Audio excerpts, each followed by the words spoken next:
live. Hello. Welcome to Movie Crap Live. I'm a few minute and a half early for this episode. How's it going, y'all? I will send them out right after, but thank you, Cornbread. Why? Okay, there we go. Yes, Embla T, you are early for us. That's pretty cool. Alright, let's do that. Get rid of that. Okay. Hello, everyone. Welcome to the show. Another episode of Movie Crap Live. Talking about a lot of D23 today, but other news as well. Hello and welcome. How's it going, everybody? This is Movie Crap Live. How's it going? I want to say hello to Austin Cornbread, who's not feeling good, but is gonna chat a little bit. Purple Goop, Sinram Pup, M Blood T. Did I forget anybody? Major Mekazawa. I think if I don't get to say hi, K Master, but while we're setting up, it's mostly because I am setting up, so don't take it personally. Javier Partello, happy birthday, Javier Partello, and Sinram again. Thank you for doing. He's doing the timestamps, and thank you very much. But yes, hello, how's it going? It's been a week. I think there's been, I don't know, it's been interesting. It's always an interesting week, I guess. As for this week, I finally saw Camp Miasma, which took a while. I had to go to an Alamo because it isn't playing at any Regals. I'm not a little confused on the release plan for that, because it's like playing at some stuff and it's not playing at the others, but I saw it. I need to figure out, hopefully I have a review next week. But yeah, Alamo, kind of different little, they still have the stuff they still have the cards, they don't have the pencils to write things, so you have to do the phone to order anything, which noticeably sucks. Hey Dan, how's it going? It's just, but they had this whole thing like don't talk, be quiet, silence your phone, all this stuff. And then there's a card like they made before, and then at the end there's a card was like, we understand the irony in ordering your phone, just don't be a jerk. Which I was like, okay, I appreciate that. They are still an interesting, I guess, theater brand, but I don't know. I've always found a falsity in Alamo. Does that make sense? Like, I like it, but I always kind of thought when I eventually got to one, because I'd heard about it for so long, it was exciting. It feels very like chain McDonald's-y, and I think there's other in New York we have Nighthawk. I think that's way better. But anyway, but going now, it's like it's really like losing its soul.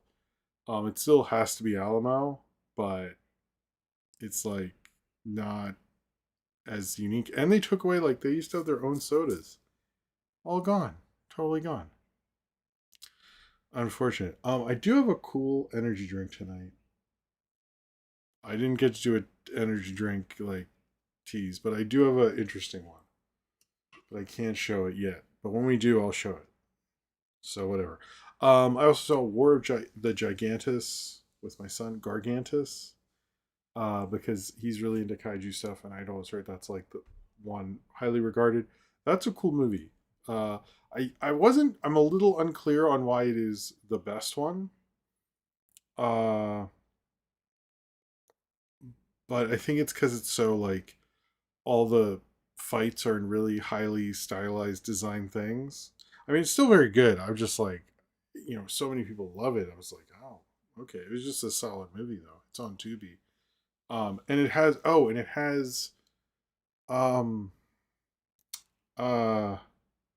what's it? Hold on. It has a guy who's the only guy who was in a David Lynch movie and an actual, because that's War of the Gargantuous. I think I always thought it was the Gigantus, but I'm not saying that right. It's Gargantus. Anyway, there's a guy in it, because it's Shiro Honda, Russ Tamblyn, who's also in a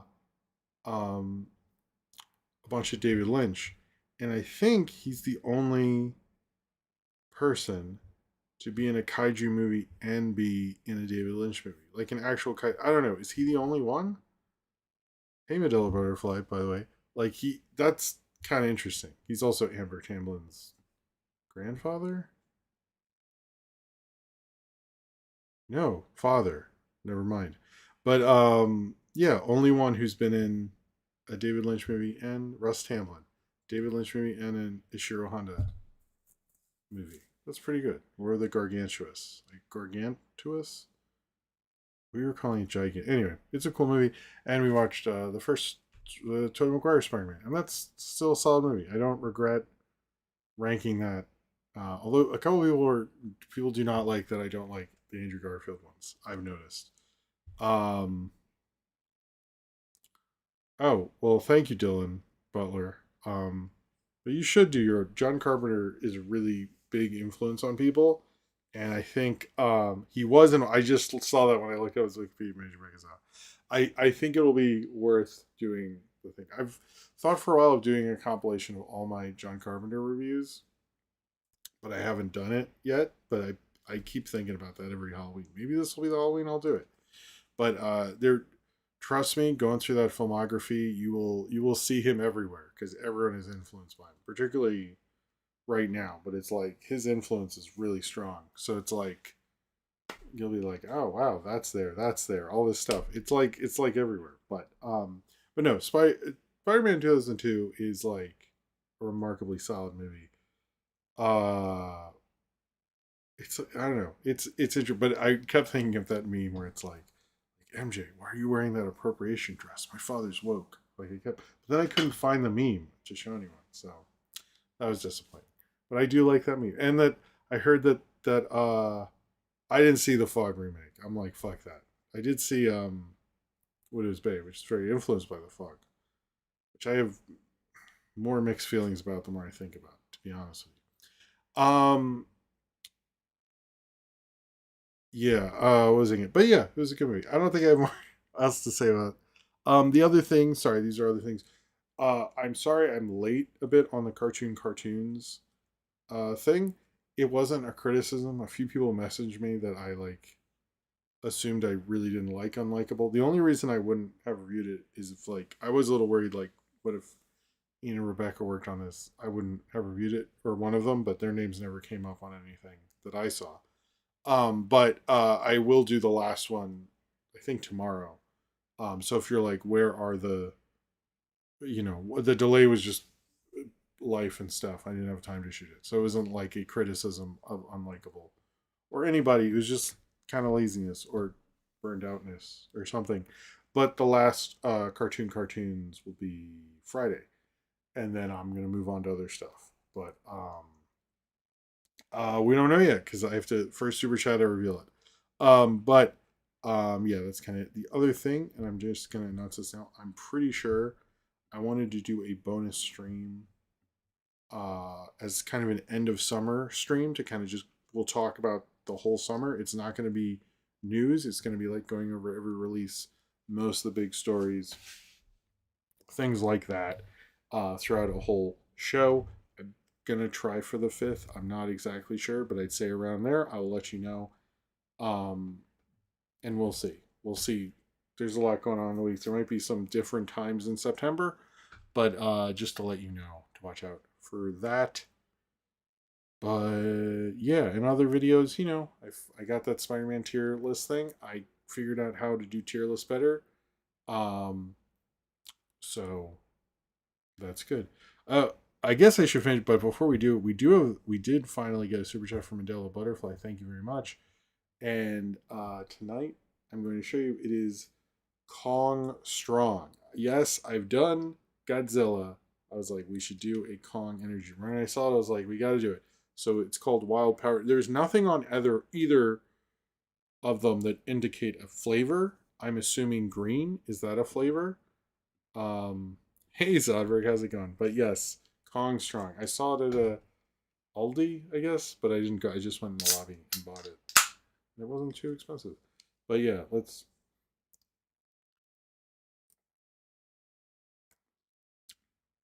pretty good. Anyway, cheers to you, Mandela Butterfly. Thank you for doing the first super chat of the night. I can't think of anything else. Yeah, tier list Spider-Man, other stuff. There'll be other stuff coming out. It's gonna be cool, but I'm working on some stuff. I think after X-Men '97, the whole review of the season probably won't be as much superhero stuff. So if you're like, dude, I'm getting sick of this shit, don't worry, don't worry. Um, but yeah, but I wanted to do sort of an end. Hey, what's up, Super Dusk? I want to do an end of the summer thing. So I think that's probably going to happen. I'll give you an update next week, but I'm just letting you know early. And was that everything? I think so. I'm not going to go looking, but yes. All right, let's just get into it. This and everything I do is supported by you, the fans, either through Patreon, which is linked below in the description. Sorry, no. Whatsoever.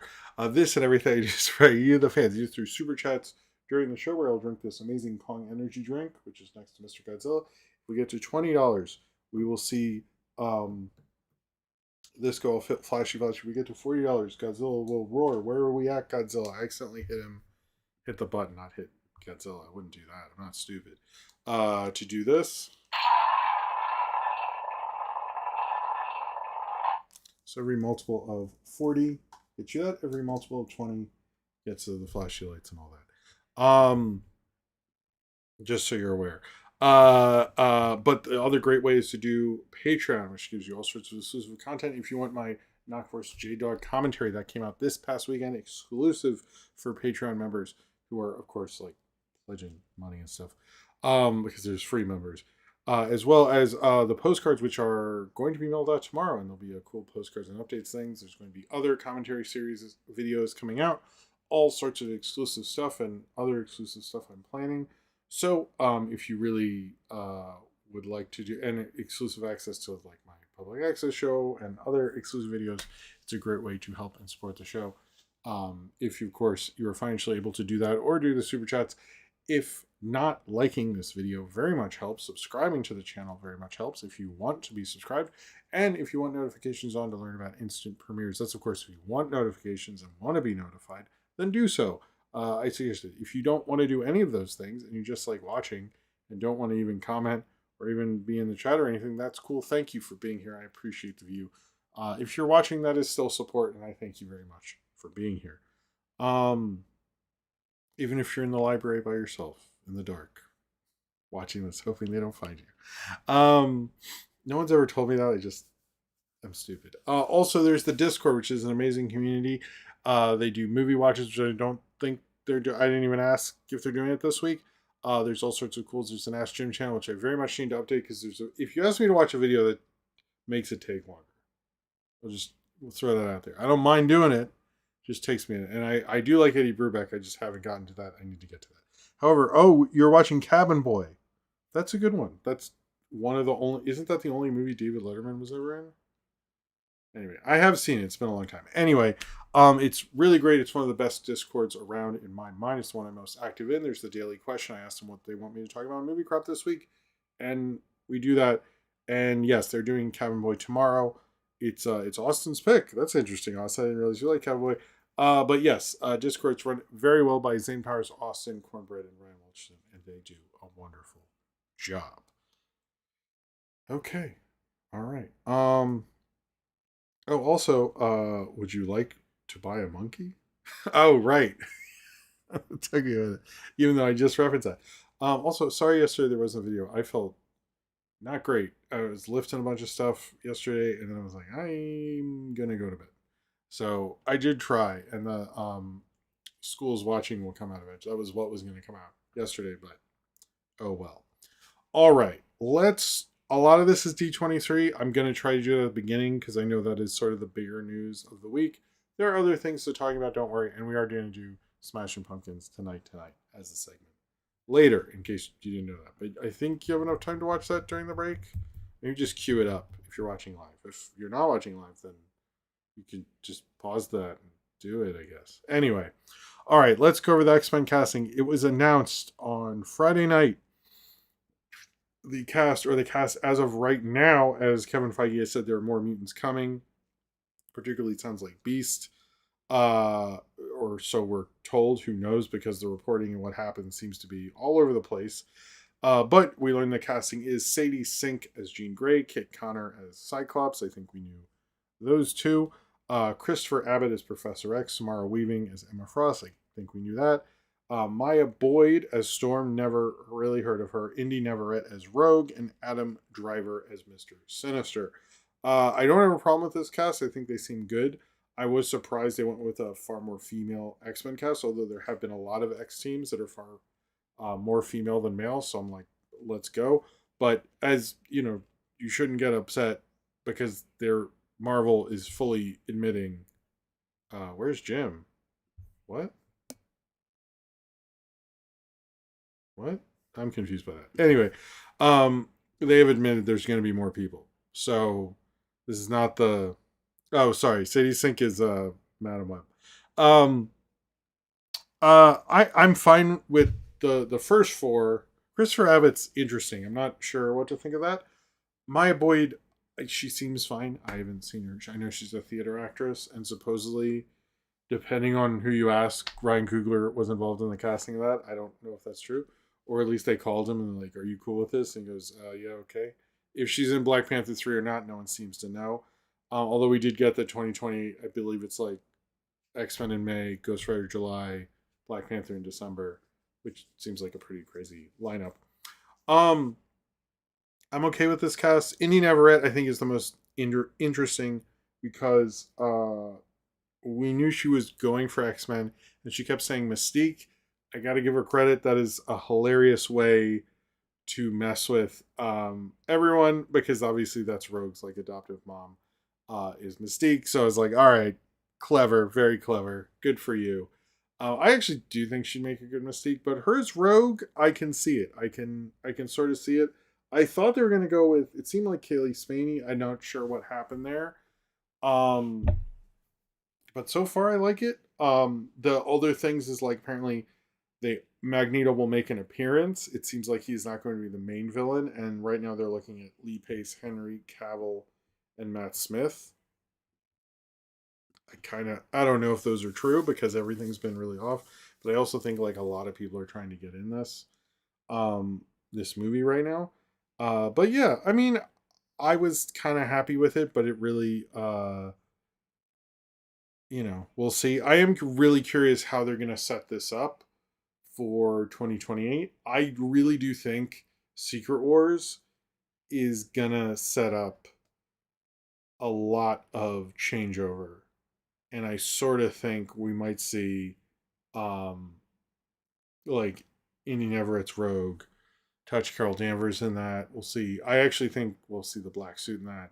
That's kind of the vibe I'm getting, but we'll see. But I mean, I don't know how they're going to do the Rogue Captain Marvel thing. I'm very curious about that if that is the case. But I kind of feel like why have Rogue if she's not going to be the Rogue with the flying and the powers? It's like that's really Rogue. People always go, "Oh, well, she touches people." So we'll see. Magneto is German, right?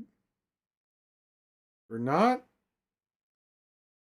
He's in the Holocaust. Well, that's the other thing. Is he still in the Holocaust, or is he in something else in this? That's like I don't know. We'll see. We'll see. But I like her. I'm glad she got this. There has been criticism. I keep hearing she was offered Heat 2, and people are like, "Oh, she's so stupid to turn that down for X-Men." I go, "How is that?"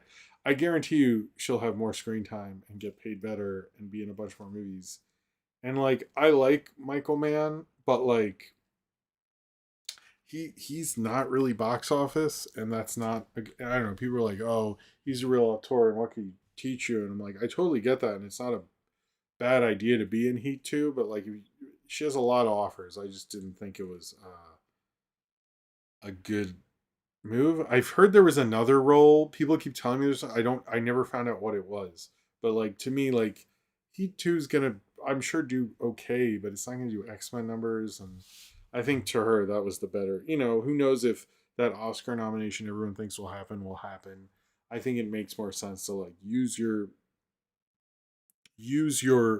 kind of fame at the time to make yourself put yourself in a big role that's going to get you a lot of money and a lot of roles for a long time. And I think X-Men was a better movie. The people doing that, like, it's like the people who are like, no, I would do Blade Runner 2049 over this dumb superhero thing, and you're like, oh, okay, I don't. It's not really the same. I don't know. It's just really not. When you're starting your career like that, it's not the same thing. If it was like a very radical, different, amazing script, but I don't get the greatest vibe on Heat 2, and I don't know. I think it's like it was a smart career move in my mind. But I don't know what these other like things she turned out. I mean, I think she was offered like the moon basically, and she just went to, you know, the smarter role. But it sounds like she wanted to be in it too. But also, like, I think actors want to be in it because it gives you a security. Because not only are you in movies for a while and you get paid for that, and maybe Marvel doesn't pay the greatest as if this other you go, become a box office thing or something. But I keep seeing all the. I would love a Danny Moose star, but I don't think I eventually will get a New Mutants MCU would be wonderful. Um, I don't know. It just makes sense that she's do, Well, oh, sorry. The other thing is like with sci-fi comic book stuff is the convention market. Let's say you don't have a lot more people are doing conventions because of the money. I heard Kurt Russell did his first convention recently, and like a lot of them are looking at that as like, look, if like I'm just doing small indies in 10 years, but I still have I can go to a couple cons and make a good amount of dough to supplement my income. That's a good, like, I've heard people talk like that. They'll take roles for that, and it's like I don't think that's a shitty, dumb, like cynical way. I think it's like, hey, you got to get through. Heat. No one's gonna sign your shit for Heat 2. You know what I mean? So we need to see X-Men shopping like in Night of the Sentinel. That's exactly right. Cheers to you. Cheers to you, Austin. Cheers to you. I agree. Night of the Sentinel all the way. I rewatched that with Oscar, and yeah, no, it did work for Elizabeth Olsen. I think you can do both. I think people who like don't understand. You also like when you're in a film, like uh, people will give you more financing for smaller movies if you're in a bigger movie, more recognizable, and have more promotion power. It's not just Instagram followers. It's like, you know what I mean? And I think like people don't Heat 2 is not gonna give you that. And whatever the other movie is that we're pretending she turned down, uh to me it's like even like the most cynical tipster uh entertainment industry guy is gonna agree that it was a better move. So I think people who are like, oh, it's a real auteur. To me, it's like if you're getting like a great director's lead role, sure, but anything else, no. Sorry, just not. It's a little stupid. Anyway, my mom asked how are your kids. They're doing good. Tell your mom I said hi, and I hope the uh season stuff is going well. You're right. She did do Under the Skin. It came out the same weekend as Winter Soldier. That was like her a high point for her. No, but okay. I'll say this, Austin. I have always felt that Night of the Sentinel sort of references Ladies' Night, that issue. So anyway, I don't know if I said cheers to you, Nathaniel, but I'm doing it again just in case. Cheers to you. Okay. Um, but yeah, it's just like people need to be nicer to Indy Neverett. But I think her casting was the only thing. Uh, her casting was the biggest surprise because we all thought she was going to be something else. Maya Boyd, I think, is surprising, but I think you're also like, uh, there's not enough narrative there. I think with Indy Neverett people or Indy Neveretti, isn't that what Kevin Feige said? I was like, wait, how do we fucking say this lady's name? Does anyone know? Doesn't seem like it. Um, you're technically correct. The best kind of correct. I don't know. I've thought that since I was a kid, so maybe I'm wrong. All right, the new Doomsday trailer. came out. It has the Fantastic Four arguing with Doom. We get to he's broken. The thing with Thor, which I actually almost watched the other trailer, and I noticed they're actually very similar. They actually play well together, which was interesting. I am curious if you put them all together, like does it make a sort of thing? I'm like I here's the thing. I think as I have been rewatch. Oh yeah, I watched Black Widow. Same thing. That movie is a mess, but like man, Florence Pugh, best thing about it. But what I'm thinking is Doomsday is basically like, look, this whole thing post Endgame has been a fucking mess. What if we just make a big Avengers movie? You see a bunch of people, you're like, we get our asses out of this, and 2028, it's all back, baby. And that's honestly what I think is going on. I really think they're like, we need to save our asses. And but look, Doom coming out with the Sentinels and stuff looked really cool. Um, Everything with the Fantastic Four, I like that this is a more Fantastic Four thing. It's interesting, like what I do find odd is like they're talking about Victor Von Doom, like he they know him, and it was like you couldn't have just like put a line in about Victor in that Fantastic Four movie. It just feels like a very random thing. Like, oh yeah, well, we didn't like mention him, but like we known him forever. And I was just like, bro, what is this? What are we doing? I just find that a little odd. Like you could have just had, you know, oh, congratulations on the White Dragon thing, Anthony. It was a good trailer. They've been fun. I really don't think this will be. I think this will be the least substantive um Avengers movie. Basically, I do think they're gonna like get rid of a lot of loose ends, have a lot of cameos, and sort of end this kind of era in that way and like start anew, which I think is like probably for the best. As like 2020 is X-Men, Ghost Rider who's new, and then at the end a new Black Panther. So it's all. I'm also like I do think I was noticing that with other like I do feel like with superhero stuff, someone should just come out and go, look, this is gonna be a mess. If you could just like wait it out for us for 5 years, and then we'll course correct. It'll be better. You'll like it so much better once this is over. Just like be cool. Because there's so many like even when I was a kid reading comics, like I didn't love Age of Apocalypse as much as most people. I was more of an Executioner song guy. But I do remember like oh, okay, it's over. Because there's just so many. Same with like what's it? Secret Wars 2 when I collected that as a kid and I was reading that. That is very much a you're just getting through it and you're like, oh, I hope this eventually will be over because it's not very good. So I kind of just look at Doomsday as that at this point. Although I don't know, I'm not in love with the Robert Downey Jr. Doomsday thing. As I said, he's like a character who comes up a lot, so I'm not sure what they're gonna do with that one. But whatever, and I do feel like they won't play MF Doom in it. I really just don't believe they're gonna open Doomsday with MF Doom's Doomsday. I just don't. They didn't do Ghostface Killer in the Iron Man movies. I just do not believe. Although I recently learned like Ghostface Killer kind of sucks. I didn't know about all the stuff with like his trans kid and like how he's a deadbeat dad and stuff. I was like, oh well, that's disappointing. I still listen to him today anyway, but I'm disappointed also because I love Ghostface Killer. But anyway, I didn't know all that, but I'm still like MCU's not very pro hip hop. You know what I mean? Maybe that's their turn, other than Black Panther with the Kendrick Lamar soundtrack. But that's like an exception. They didn't even go as hip hop on the second. They went like world music, kind of. I don't know, but we'll see. I mean, I don't know. I'm like half convinced it'll be worthwhile. Anyway, enough of the Marvel stuff. Okay, so like I'm gonna point this out, and you can all laugh at me.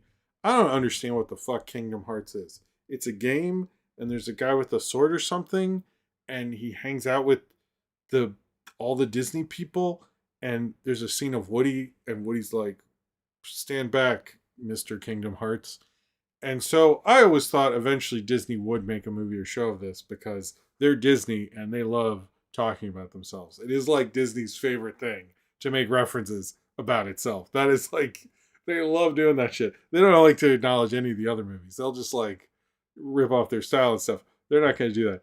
I do not understand what this is. I think it's the most obvious thing in the world. I'm surprised they waited this long to do a Kingdom Hearts thing. But yes, it's a guy with a sword. He goes around Disney stuff, right? It's like the Final Fantasies with the Disney. I really don't know, but they're making a show of it. So I didn't put it in the thumbnail, but wait, just think about it as an anime guy doing multiverse travel and befriending Disney characters. Okay. Uh Kingdom Hearts is too embarrassing. The mermaid scene. I don't know what that means. You could literally post anything in the chat right now, and I'll just go, okay. The show is going to be a prequel set before the current story. Why not? Is he. Man, multiverse stuff. I do kind of. Okay, I still feel like Disney got really insecure about the Spider-Verse stuff and leaned so. Although I think Kingdom Hearts before that, but everything else, I really do feel like they're like, oh fuck, they made a way better superhero movie than us. We gotta. Anyway, I just don't. Oh, it's half owned by video game companies to production on them. I mean, I don't know. I think a Kingdom Hearts thing makes sense. Like, just like I don't know anything about it, but yeah, good for them. All right. The two. Why did I organize it this way? Fucking idiot. All right. I'm going to move something up for a second. The two kind of big Disney news were kind of their two biggest Disney animation news, right? You forget? That's what the studio is built in? How could you forget that? I wonder. But Zootopia 3 was announced. Jared Bush confirmed it. It was sort of, they didn't really have a director confirmed, and there's no release date confirmed. But I think Zootopia 2 was like one of the highest grossing movies of all time. We're talking about animation, it's pretty high up there. Makes perfect sense. But they don't have a director except they want to do birds. So good for the birds. You know, I don't really think there's much else to put in there other than yay birds. Um, yeah. Uh, you know, we did get more on Frozen 3. We learned that Anna and Kristoff are going to get married. Olaf gets a girlfriend whose name I didn't write down. And there's going to be an actual villain this time who's not, you know, a surprise villain or the fabric, the history of their culture. This time there's a real villain, and it's going to. Frozen 4 is already in production. This comes out next Thanksgiving. I am kind of curious about this because most of the kids who grew up with Frozen are older, and if how this brand will behave, especially because I think I am curious about the box office a lot because Frozen 2 got kind of swallowed up in COVID times. Um, and I am curious how you're going to keep this going for two more movies. I do think it has potential and stuff, but we'll see. Jennifer Lee is working on it, but you know, seems cool. All right, let's talk about the Bluey trailer. Um, so I had a lot of fun on Twitter when I made the joke that the Rugrats movie didn't sell out and go CG, to which a lot of people needed to correct me to tell me that there weren't CG studios at the time and all these detail about animation history, not realizing that the Rugrats can't you the Rugrats didn't sell out. I like do you I noticed nobody went this is a joke because if you're right at the time, the Rugrats probably did sell out. They're also owned by a corporation. They're not Fugazi. Like, come on, man. Like, I don't understand the Bluey trip. I was like, this is the weirdest thing. I had to literally put a thing like, so this was a joke? I don't, whatever. I do think it's bullshit that they went to CG. I think it is not cool. I don't love the CG design. It's not an interesting CG design. It's like the same thing, but in CG. Like they didn't even do anything interesting with it. It's really oh,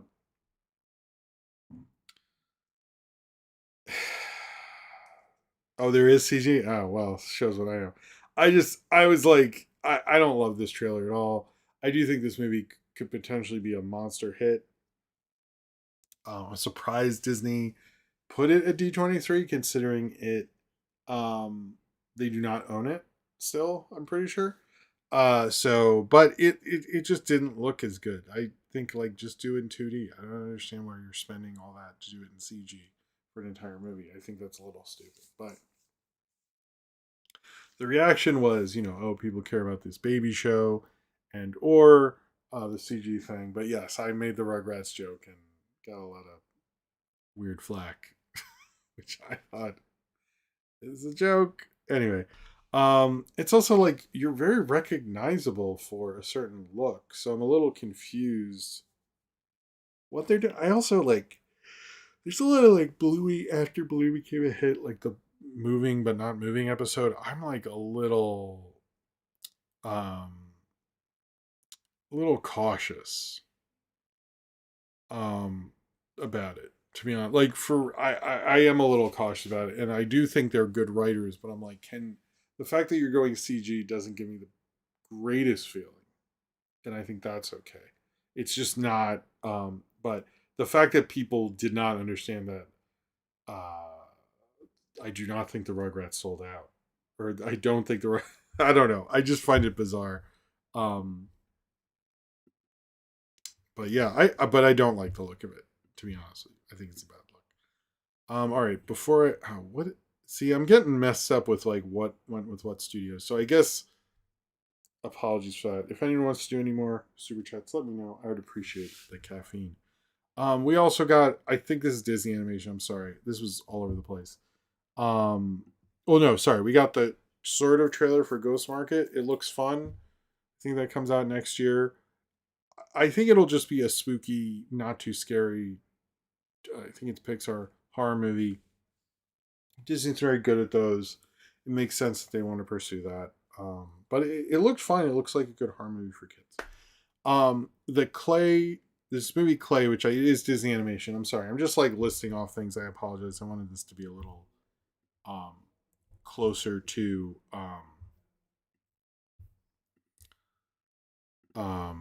what's it organized together, so sorry about that. But Clay with Kieran Culkin's main character, it is centered around a man chosen to be a mentor, but his mentee is a mobile ball of clay whom he must keep alive on a journey through a fantastical forest. It's supposed to look like Clay, I keep hearing, and they're expecting this is going to be the 2028 Disney animation movie. From what I saw, it didn't look that impressive. I think Disney, like Gato, is everything I've seen from that looks amazing. It seems like they really want to show like they can be more versatile in animation, but I've yet to see them actually do that.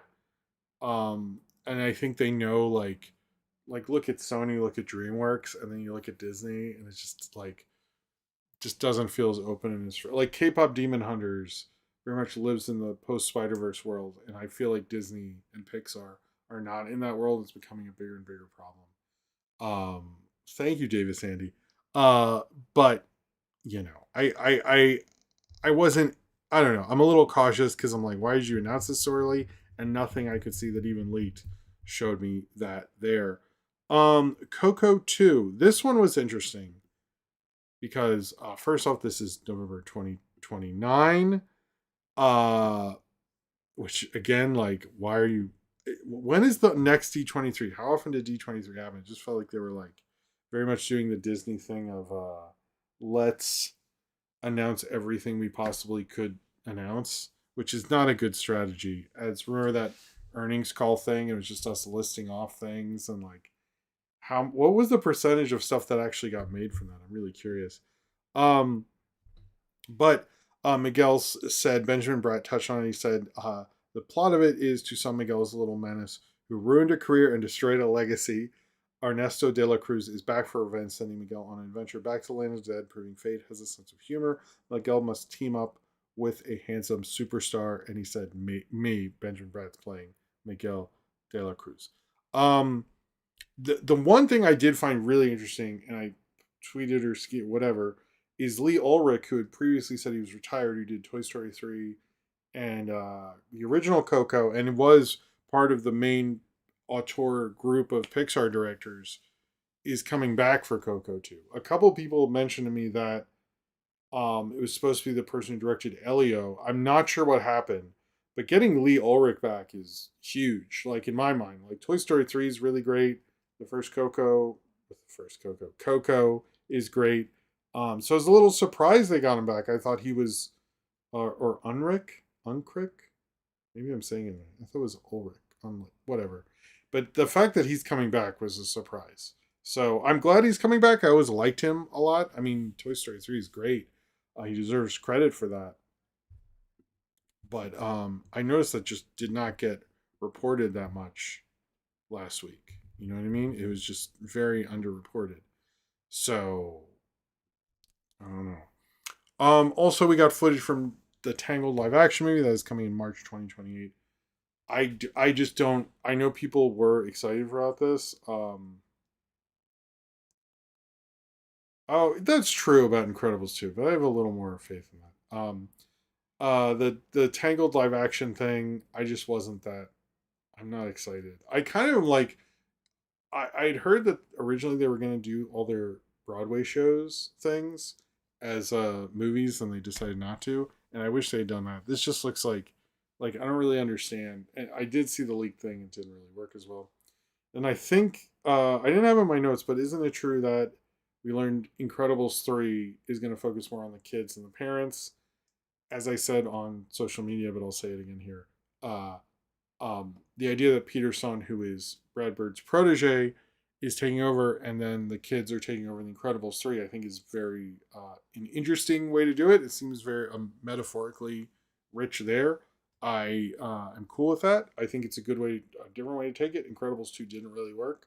I do not think it's because of the mom thing. I think it's because the villain really stunk. Like, what are we doing with this? So I hope they get a better villain and have a point to the villain other than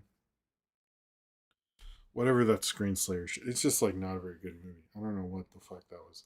Anyway, sorry. All right. Moving on. The last bit of Disney news. Well, that is okay, MLT. You bring that up. That's an interesting one. I almost mentioned that. That is one of the thing about being a Brad Bird protege is his biggest protege, who really knocked them into a huge career, was Colin Trevorrow, because Colin Trevorrow directed was when Brad Bird was going to be doing Force Awakens, he was doing the pre-production, and although the Brad Bird didn't direct Force Awakens, he did such a good job doing pre-production and running things that's how he got the Jurassic World job. And that does make me think Brad Bird is not good at picking proteges. And Peter Sohn, like, what has he directed? Isn't it just like he's not? Was it Good Dinosaur? Oh, he did Elemental. That's better. He's just not. The I don't know. He yeah, it's like Partly Cloudy, Good Dinosaur, and Elemental are his big director things. I do agree he is not the greatest director around. Let's just say he's not maybe I don't know if I would have gone with that choice, but that's what he did. I do feel like there's something there with the kids thing. I'm a little more optimistic, let's just say. And this is I think the last Disney news, is Jerry Bruckheimer said that Johnny Depp is in talks to return to the Pirates of the Caribbean franchise. I am not really a Johnny Depp fan in this part of his career. I was from like Crybaby up until the first Pirates, let's say, was kind of I did enjoy him then. And I slowly, by like 2010, I was sick of that motherfucker.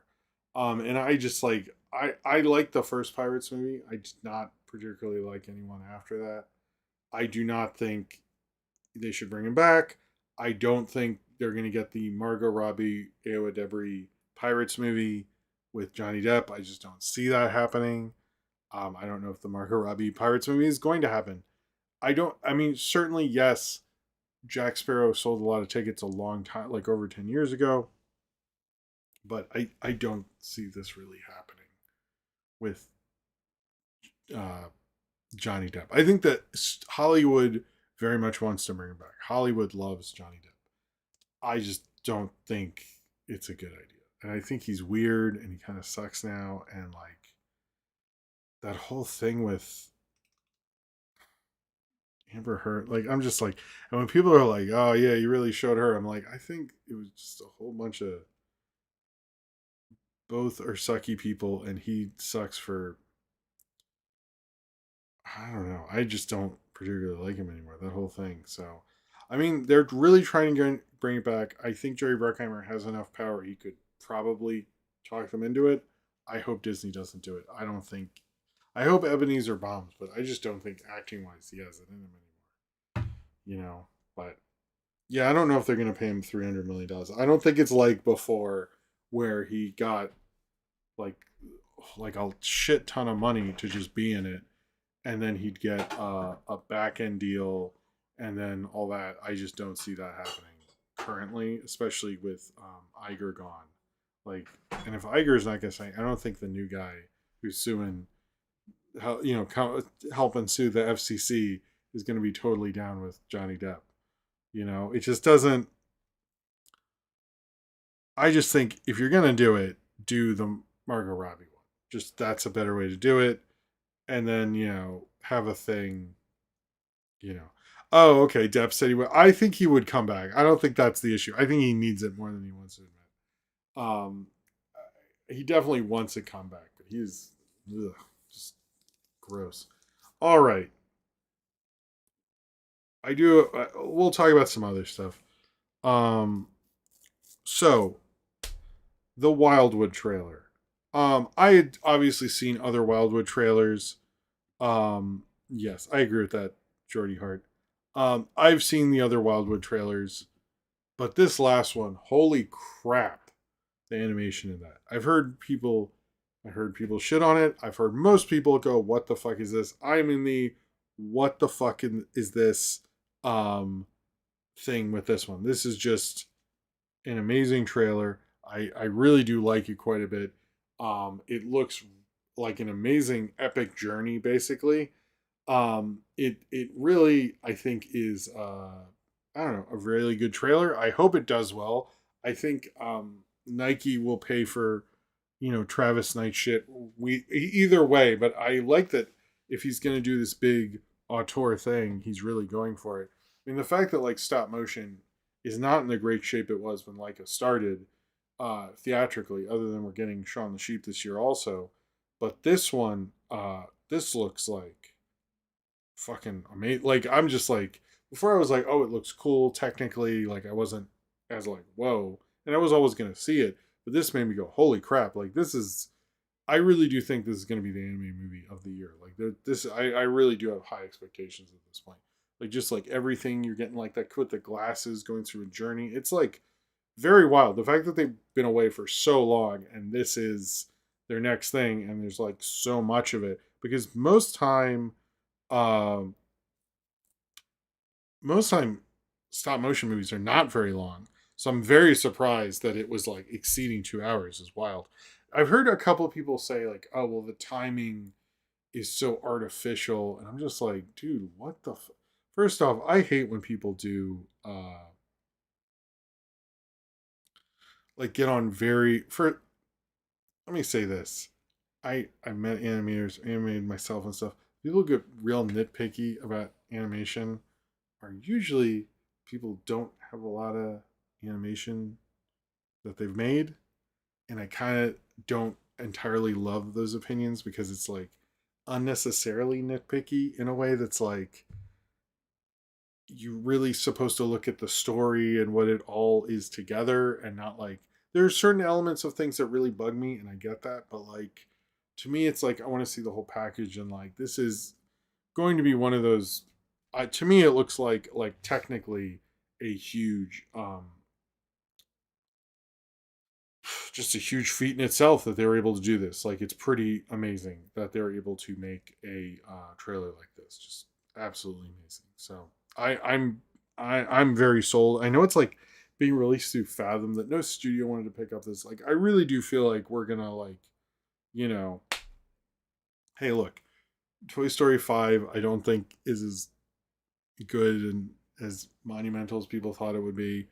Its only real competition at this point is Hex. I really do think like this could be the pretty big deal animation wise if it's good. I think it's even if it's not, if it's okay. I think the technical wise, it's an achievement in and of itself.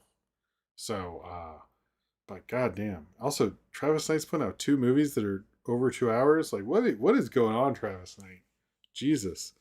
Um, yeah, but yeah, some of the I didn't particularly like. I don't mind if people are nitpicky, but I just find some of it gets like too far, and I'm just like, dude, like it's cool you can spot that, but what are you trying to say?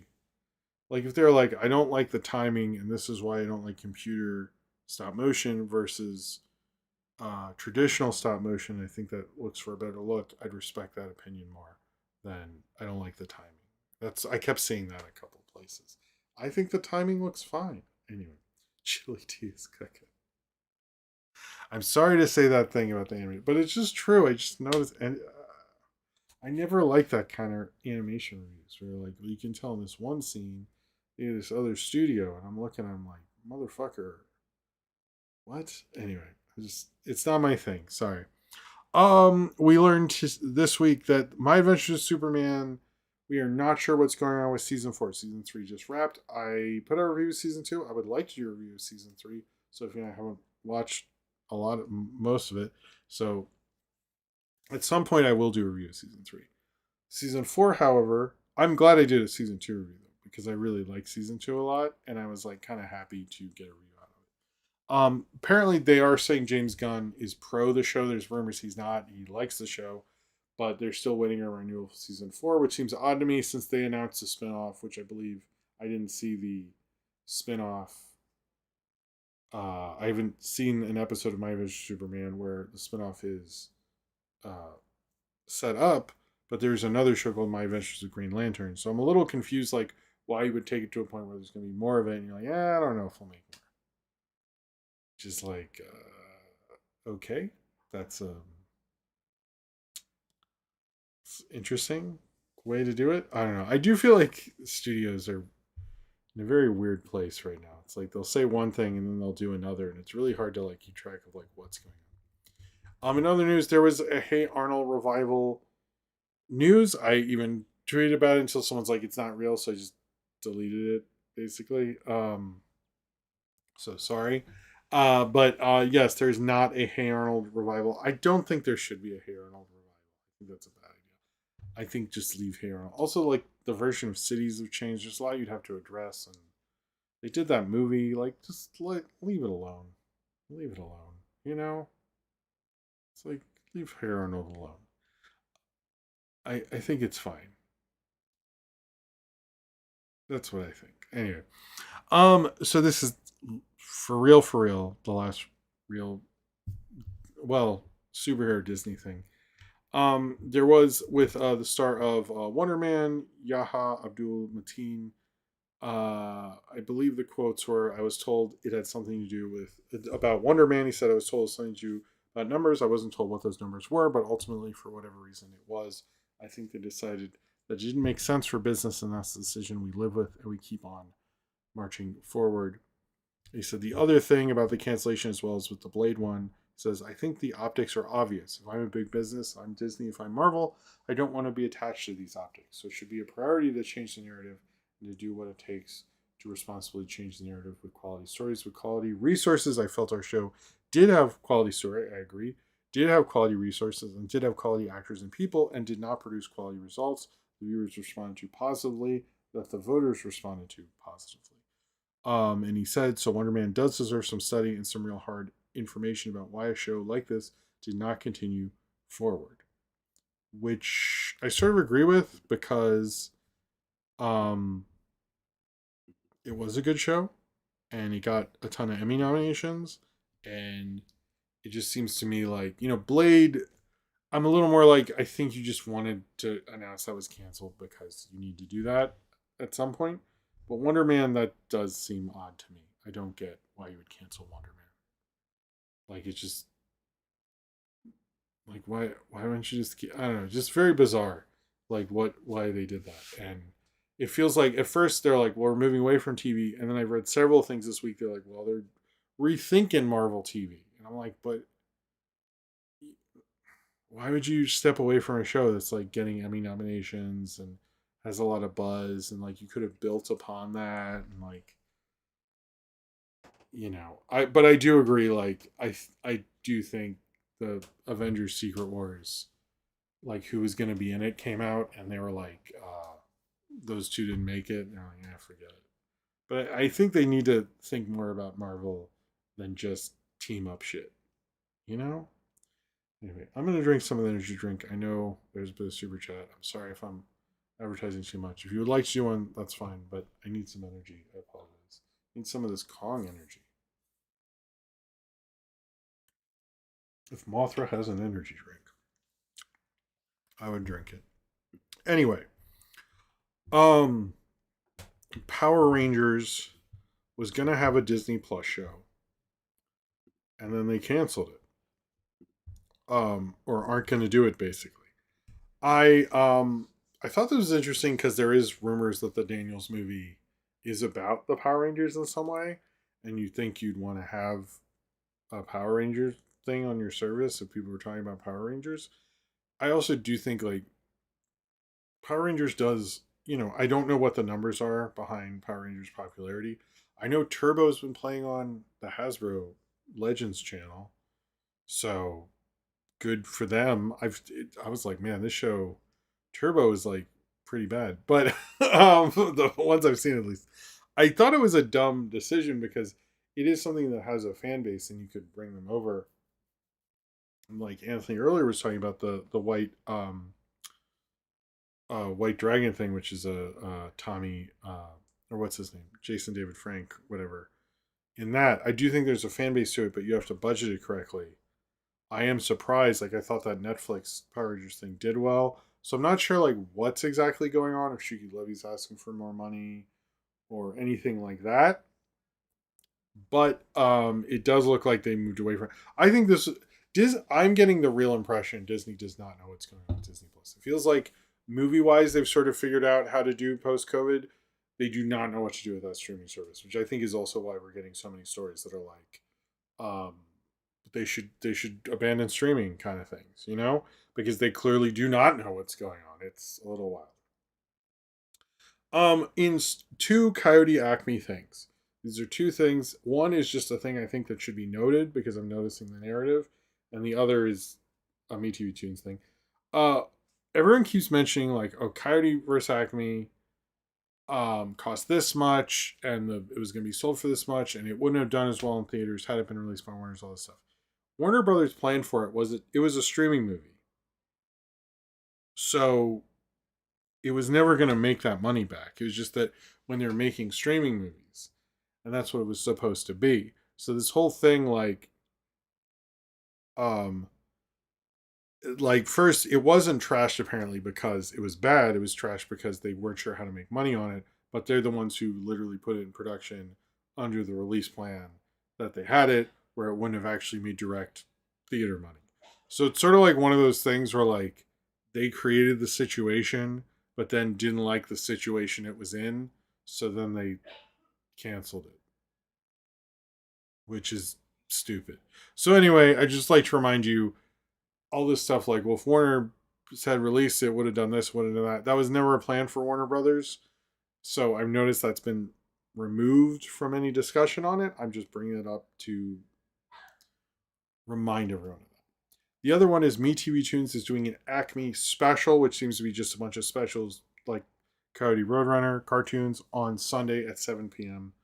So if you want to do a refresh on Coyote and Roadrunner cartoons, that would be a good one. It's this Sunday at 7 p.m. on MeTV Toons.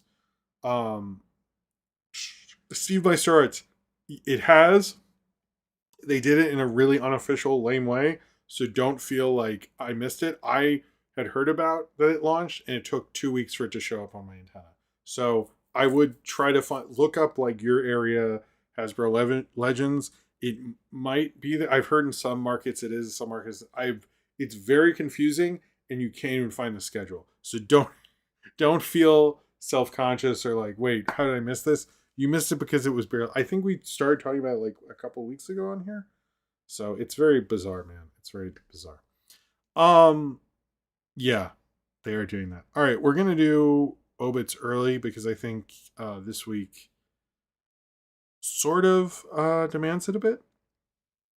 And I didn't want to do two. And anyway, three obits I want to talk about. I think obviously the news of Hayden Panettiere was fairly heartbreaking and sad. Particularly because of how young she was, and everything she'd been revealing recently, and everything like that. I really hadn't seen her in that many things. I don't want to lie to you and say things about Heroes, and I didn't really watch that show.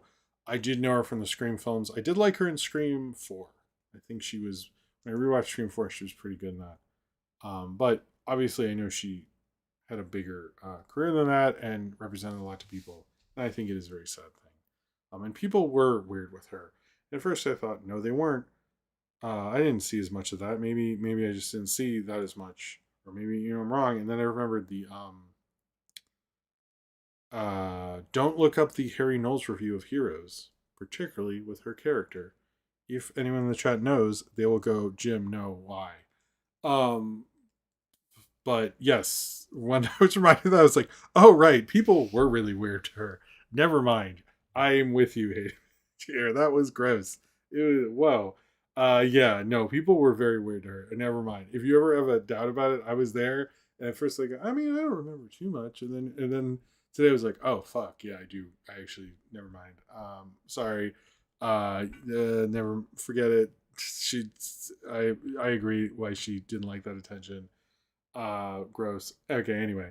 But I do think she was a great actress. I think she could have done a lot more. It is sad to see, like, particularly with her and Michelle Trachtenberg, which is just like, because it really did feel like, you had the 90s group of actresses and they were like right after. And I remember her bit with Tom. I don't want to look that up, Cinderam. Don't. That's, I can imagine, just yeesh. I don't know Screaming Mad George. I apologize. I don't really, the problem with the obits, and I know a lot of people stopped doing obits because of this, is I don't really like to speak on people I know nothing about, but RIP to him. I really don't know much about him. I'm sorry. The one, and I know not a lot of people mention this, but Frank Beard from the band ZZ Top. I am a big ZZ Top fan, actually. I love Eliminator. The Legs Dance remix is really, really good.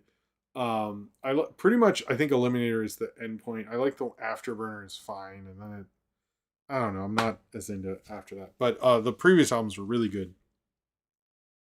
But the joke with ZZ Top, and I've made more people laugh at this than of all ages, is that ZZ Top have the long beards, and the two guys have the beards, and the drummer, who does not have a long beard, is named Frank Beard, which is funny, haha. But I was like sad here because I've definitely mentioned this guy's name like a lot of times and made people laugh over it. Yeah, he I was sad to see him go. But check out if you're like, check out the Legs Dance remix. It's really, really good. They I will give ZZ Top deserves. I mean, they do feel like a typical rock and roll band, but the lead guitar player was Jimi Hendrix's favorite guitar player. But also, like, the fact that they looked at Depeche Mode and go, "Oh, we need to incorporate that." It's actually pretty cool. Like, that's why Sharp Dressed Man and that synth feel came from that, and it's like that's pretty legitimately awesome. That they, they're an old like kind of rock blues band. They're like, let's mess around. I think it got worse after they did that, but Illuminator is pretty cool. And then lastly, Peggy Webber, who is a longtime, very old Hollywood actress and radio actress, worked with Orson Welles and a lot of great people. Passed away this past week. I think she was in her 90s. But it's always sad, there's not a lot of people left from that time, and it's sad when yeah, she's a radio actress. She just did so. Yeah, she was in the Space Children, the Screaming Skull, which is a mystery science theater thing, I believe. The Wrong Man, Orson Welles' Macbeth. The Wrong Man's a Hitchcock with you know Henry Fonda, and she was in The Smurfs. She did so much stuff. She had a very long career. R.I.P. to her. You definitely. I think if you look through it, when I looked through it, I found a few stuff. So, um,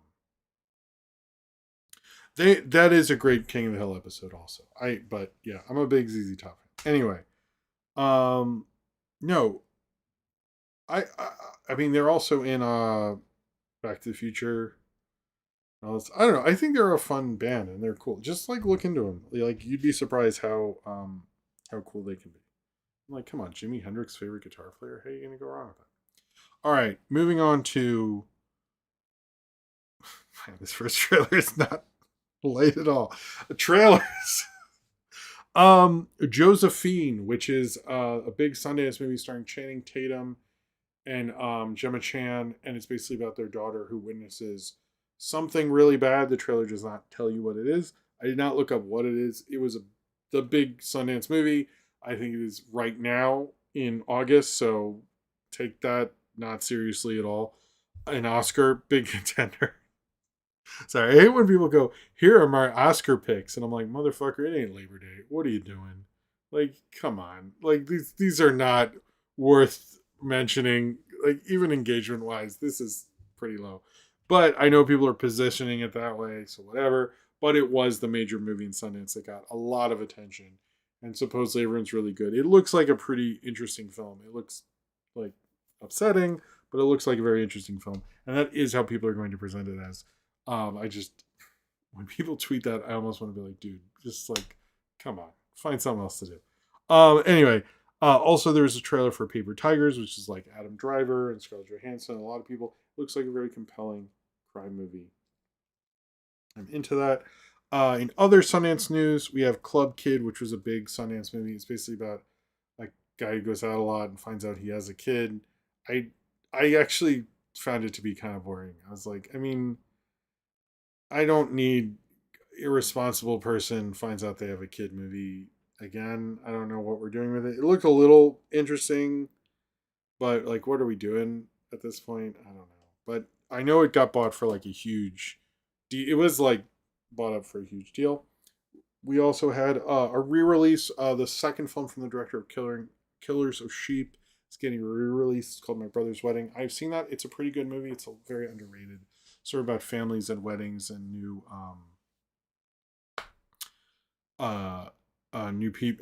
people in your family and people react to things and like wealth disparity and a lot of stuff. It's actually really good. It's not like Killers of Sheep. I saw it a couple years ago and I did like it a lot actually. I think it because I know that director kind of went away after that. He's part of the LA Rebellion, as it's called, that filmmaking group. But if you have a chance to see it in theaters or at home, I do recommend My Brother's Wedding. The last trailer is for Golden Axe. This is a surprise to everyone. Sorry, it's a animated series on Paramount Plus about the Sega game that everyone forgot about. Basically, like I think someone goes in the Golden Axe or something. It looked kind of fun. I'll give them credit for trying to make something out of a game I don't think anyone cared about and having fun with it. I'm sure people will because that's like people's whole thing. But it looked kind of fun. I'm at least curious to check it out. So I don't think it'll beat Party Monster, but we'll see. We'll see. All right, where are we on this before? All right, if anyone, I'm sorry to mention super chats again, but if anyone would like to, it would be Appreciate it. All right. The Dune 3 ticket thing was nuts because it like I think it was AMC's ticket thing crashed, Fandango crashed, a lot of ticket sites crashed, and then in the AMC Lincoln Square in New York, which has the big IMAX, they had a line because people said fuck this, I'll just get in a line to do Dune tickets. Um I heard more about the Dune ticket rarity because of the IMAX thing. I am curious, did it actually outsell Doomsday? Or is it just that people want to see Dune at these specific theaters? And is that one of the reasons to like having an IMAX release? Because people will freak out about specific seats for, to see it in the best way possible and IMAX 70 millimeter and all that stuff. So I do think like that helps its rarity, it seems, and definitely helped Dune 3 with its uh with its selling tickets and everything like that. But it was kind of crazy. I did not see this, but there was apparently a Spider-Verse 3 trailer leak. I think that's kind of a shame, although I'm surprised they didn't have a trailer before the potentially biggest Spider-Man grossing movie ever. Um when you think about it. So I do think like the interest in Spider-Man is very high right now, and I am surprised they didn't just release it or have it released already. I don't know what their ultimate plan is or like what the Sony movie is that they're going to have with it, or they want the Doomsday movie to have the trailer, but it was leaked. But I didn't really look, but I didn't see it. I know they were kind of upset about it leaking, but it's also like some of those like they might not use the trailer, they might do changes to it. It might not have been the official one, which usually upsets studios and people more that their unofficial like rough draft gets in there, um, rather than the official one. Okay, so this has been requested a lot, and I think it's Niu Lau, Niulau. This kind of very limited animated film that is blowing up in China. I don't think it's been released here, but it became a big thing because people were making fun of it on Chinese social media, and it's because of that it's made a lot at the box office. But people are like, oh, it's now the most profitable indie movie of all time. That's because it cost $200, which I think like okay. I'm a little like what I'm not gonna can't I'm not gonna I I'm not playing those like weird financial games with this. But yeah, it seems pretty ridiculous, but it took them it they came up with the idea in 2021. Apparently they're still doing it. But the fact that they released it in theaters, they didn't promote it at all, and it's really taking over on social media, it doesn't look good. It looks pretty bad. Um I wouldn't mind seeing it, to be honest with you, because it seems such a bizarre situation. Like you made a movie for $200, you got it released, you didn't promote it at all, and it was actually not doing well. And then people are like, "Hey, this thing sucks. Let's see it." It seems like a very weird sense. I'm not sure how the directors probably feel about it, but it is like interesting that people are that ironic in, in China. Um, but yeah, it's an interesting situation. I mean, I am curious, you know because the poster and the poster looks very different from the CGI weird little thing. I mean, gotta get those. I do tell people like, they don't know if it's ironic dollars. It doesn't matter. They cash them in the same bank account. I am, yeah, yeah. Apparently, the plot is baffling. Let me look. What is the plot? Production. Okay, here's the plot. Should I read out the plot? Let's read out this plot because I don't know if we'll ever get to see this. I will only see this in 70 millimeter IMAX. because I'm a true one. If they do that for this, maybe I'll think about it. It said in a drifting dreamscape, a skylark witnesses the growth of a timid young calf named Niu Lai. Born fearful and wary of danger, Niu Lai has always lived under the shelter of his mother and the herd. One day he follows the skylark and tumbles into a long, immersive dream, an ordeal that forces him to confront life and death. Death? What? Deep within the dream's grasslands, Niu Lai first encounters a mysterious spirit serpent. Okay, I understand why this is confusing. Potentially, the serpent warns him that the world offers no true safety and that he must learn vigilance and self-reliance. Though Niu Lai does not fully understand, he remembers the words. Later, Niu Lai befriends a brave and righteous leopard named Bao Lo, who becomes his closest companion. Um, Bao Lo protects and accompanies the lonely calf during the migration of the herd, yet the cattle herd distresses and shuns the leopard, despite Bao Lo being the one who distracts the pack of wolves who are about to attack the herd. The peace does not last while the cattle were migrate. This is like bizarre. What? Wait, what? Depends upon the grassland. This time, successfully hunting members of the herd, Bella leaps to their defense to shield her young son and buy him a chance to escape. Yula's mother sacrifices herself. After this loss, wow, this is crazy. Niu Lai shoulders responsibility and begins resisting the humans. Where are the humans? Wait, what? And their machines who have long damaged the forest that is their home. Where are these humans from? Niu Lai ultimately wakes up and realizes that everything he experienced was part of a dream, but the dream leaves real growth. The courage, responsibility, and understanding he gains remain with him after waking. When the dream finally, what is going on right now, dissolves, Niu Lai understands what it means to stand firm to protect. What the I just feel confused and weird now. I don't. What? Okay. Anyway, I'm so lost. I get why people are confused, are like a little fascinated, because it's fascinating in the. How did you? Why? I don't. Sounds like shitty Wizard of Oz or something. Anyway, the Slapjack, he said, just got from a metal concert seeing Down. Okay, cool.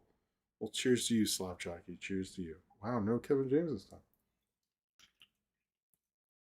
All right. That was interesting. All right. We'll talk a little bit about the Paramount Warner Brothers merger. Everybody's favorite topic, I know.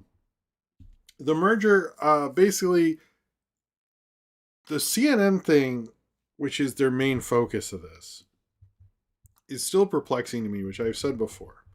But what's also perplexing to me is that at the same time they continue that it's worth a lot and they need to get it because of Trump and all this. News stations, I don't know if you heard, are like dumping their news to do AI news, which is cheaper. So to me, it's like, so even the news isn't as valuable and you're buying CNN? I really don't, like, is this worth this? I'm so lost on the CNN of this all. Like, it's just like such a devaluating asset. But anyway, David Ellison has asked for the states to pay a bond for the lasting ticket fee because of this lawsuit, because of the court filing. And then certain politicians in California are for the Paramount Warner merger, some are not.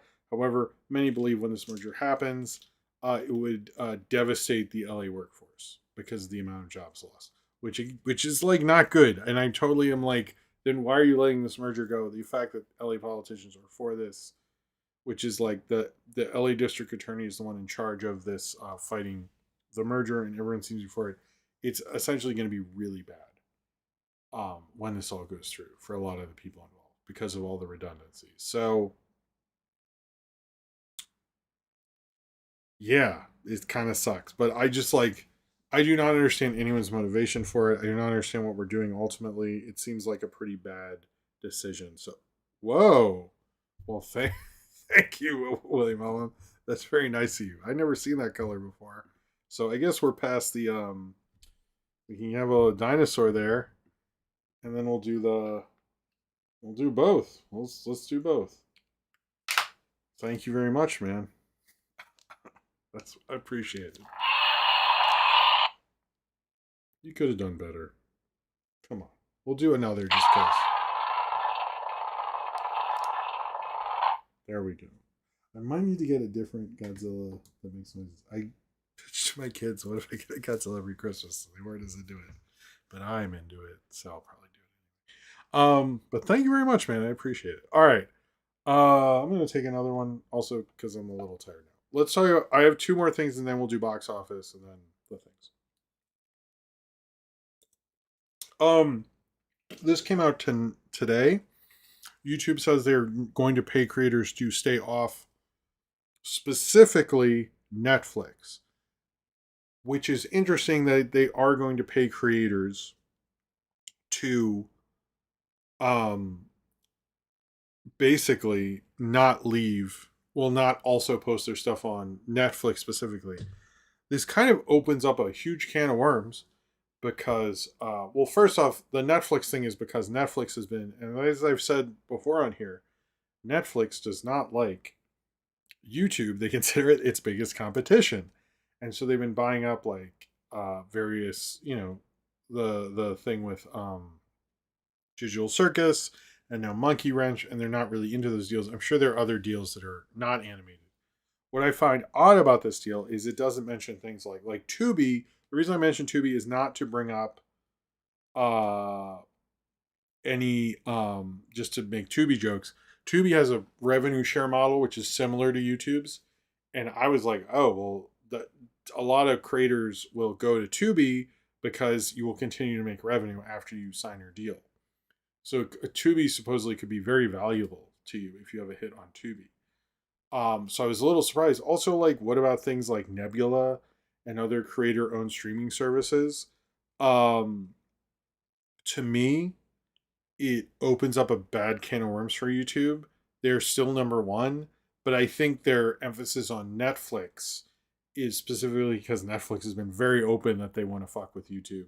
And YouTube, I think, had to find a corporate way to come back. So,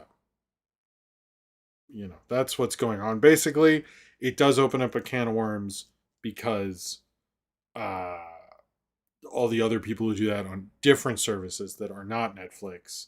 I don't think it's a good idea for YouTube. There are other changes that I think are a little weird. We'll see how that changes stuff. But I do think this is like not a good move ultimately. But I do think this is another case of executives saying the dumb thing, are saying contradictory things, because for a while they're saying, well, having your content play on different streaming services is sort of an advertisement. Sorry, for other streaming services, you know what I mean? For your content and stuff. So when it plays on your streaming service, more people have seen it, and it's good for its value and stuff. And now I notice everyone's like, no, fuck that. But also, what does it say? Like, so many people, I repost the same thing on Instagram, on TikTok, and on YouTube. Are they going to stop that too? To me, like, this is a bad idea. It's going to fuck with Although I will say, like, TikTok is not doing as well as it used to. Instagram, I think, is okay. I haven't looked at the numbers. Instagram's sort of okay. So I don't know. I think they're being a little weird on this. And lastly, before we get into box office, ABC is suing FCC over saying they pull licenses over the Jimmy Kimmel thing over free speech. I think this is a great move for ABC. This is I think this is what happens when Bob Iger isn't in charge. Particularly that second thing. Although I've noticed I don't talk about Bob Iger on social media as much because people get mad at me. People still really like Bob Iger. Interesting. And I don't know what's going on with Muppets. Anyway, thank you again, William Ullman, for that. And that was really cool of you. And let's move on to the box office, which is just a bunch of Spider-Man shit. But let's get into it. So Spider-Man is number one again this past weekend with $70 million. Just in America. That's a 51% drop. It's American total. I'll look up as of right now, as of press time. I don't know what I just did. Okay, whatever. It's at $810 million, which I think that's like how many, and 2 billion. And I think all time, hold on, lifetime grosses, only four movies in history, not adjusted for inflation, have made over $800 million. Those being Brand New Day, No Way Home, the Spider-Man movies. Those aren't other movies. Avengers Endgame and The Force Awakens. And The Force Awakens, as of right now, is the only film to make over $900 million domestically. There is talk that Brand New Day could, and I do think there's a possibility it at least gets to number two of all time in America. Some people are saying it'll get to number one. I don't want to say that. I noticed a lot of box office analysts are like, hey, let's chill. But there is no real competition for this movie for a significant amount of time. Maybe like I think there's a big question mark about Practical Magic 2. That's what, September 10th or 12th or something like that. That we're still talking about a few weeks. It's very possible it does that. So just get used to that. Or we're talking about how Titanic's at number 10 now and stuff. Like Brand New Day could end up being the highest grossing movie of all time. It's a very real possibility. It is not like impossible, but it's fucking wild how well this, it's just insane. It had the second best third weekend of all time. It had the fourth biggest. Oh, it's the fourth biggest. Well, I said that already. It's the third biggest Marvel movie, which I think you could get what I said there. Even adjusted for inflation, this is how big this movie is. It's going to beat all the Sam Raimi movies, even adjusted. That's where we're at now. It did open in China. That was not huge. It did make almost $200 million worldwide last weekend. It is the eighth biggest movie. Hold on, let me look that up. Is it still the eighth biggest movie worldwide? Yes. It has to make not that much to beat Avengers Infinity War. And could really beat Force Awakens worldwide. But then it has a little bit to beat Titanic worldwide. So worldwide, maybe not the case. But yeah, it's definitely going to beat Force Awakens worldwide. Just not. I do not. The success of this movie is very confusing to me because I don't think it's bad. I'm just like, yeah. So the generative AI thing with Spider-Man, this seems to be, and with Supergirl, it seems to be what is happening with Hollywood production and what like Ben Affleck's company, his AI company, is basically like they want to streamline the pre-production thing. That seems to be Hollywood has very much embraced AI for pre-production. I don't agree with that for just for the if you're wondering, I don't think that's okay. I think if you're doing a creative thing, like I don't really get it.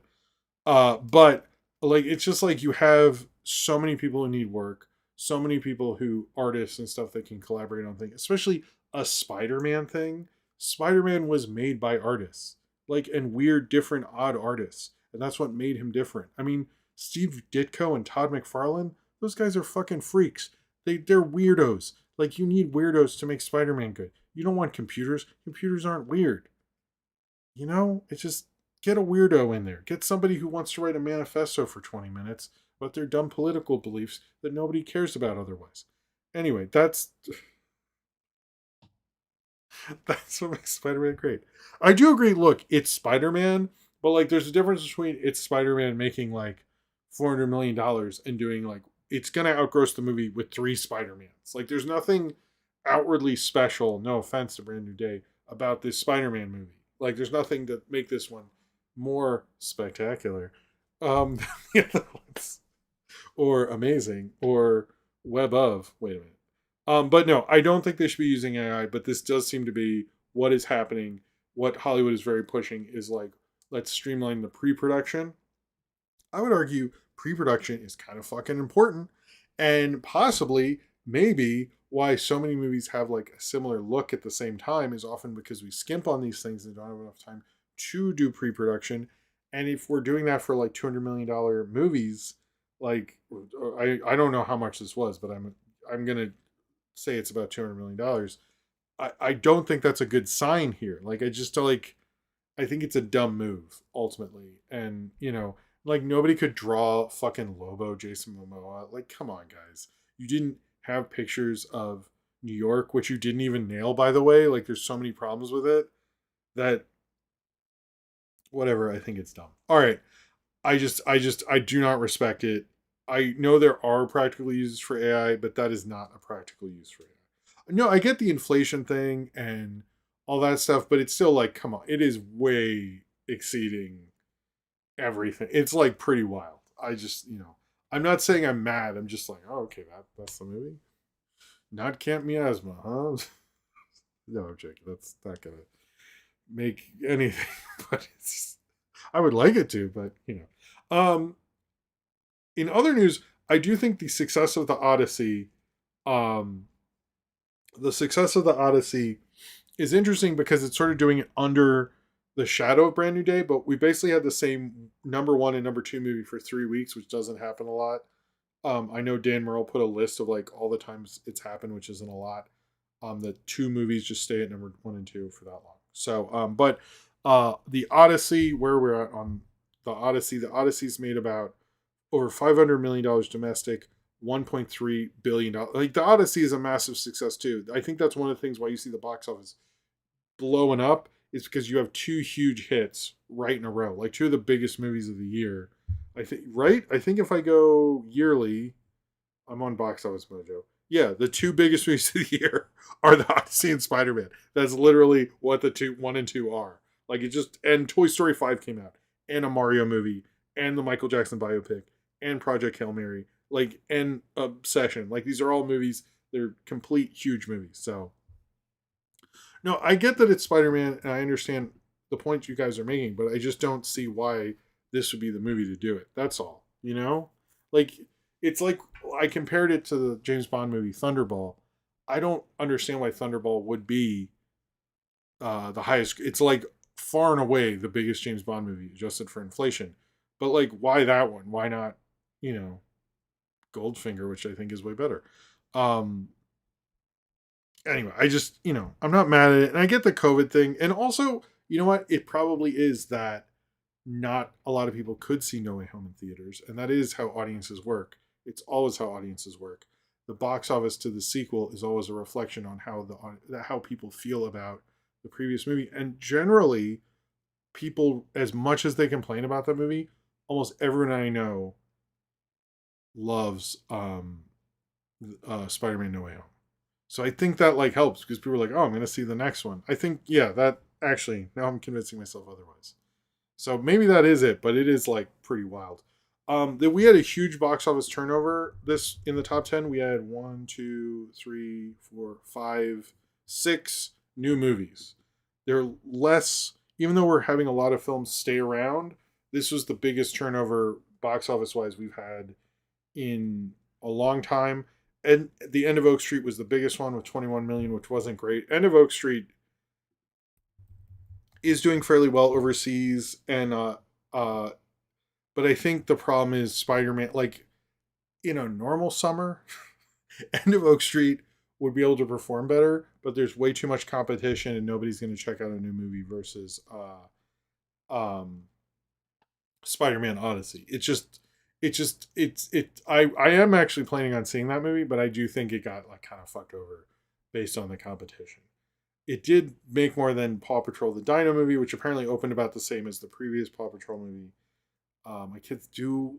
Oscar does ask me to see that, but I have just said I don't think it's good for him. So I don't know. I feel bad, but I'm also like, I'm still like, puppy dog cops are not my thing.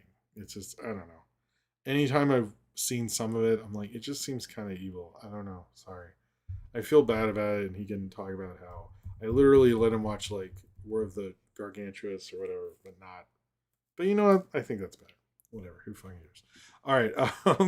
But yeah, but the top three: Odyssey, which was 23, End of Oak Street was 21, Paw Patrol, which was 20, and the top four, kind of including Spider-Man 70 million, that decimated everything else because number 5, which was the Cat's Eye documentary, I hadn't even heard about, which is not surprising. I don't really know much about. I know some K-pop. I know like the New Jeans. They're pretty cool, but like I really don't, and I should, and I just haven't. It's not a criticism of them, but yeah, the 5th one made 3.9, which is like whoa, like the box office is just a couple movies.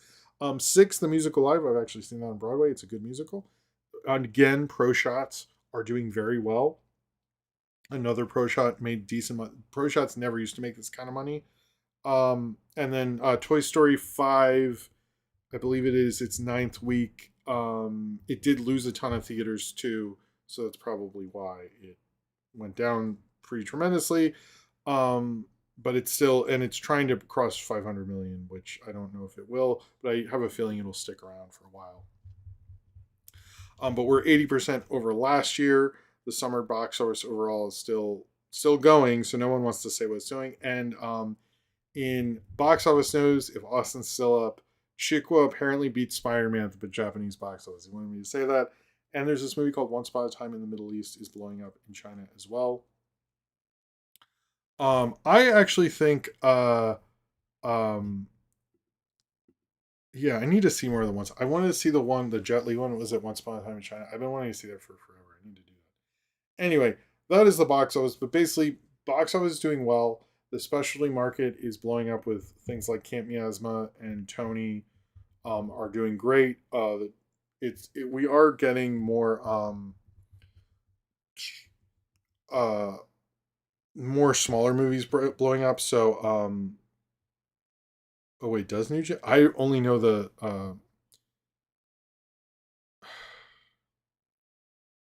Make You Mine song. I didn't know this one song, and I know in the post they're like little Powerpuff Girls.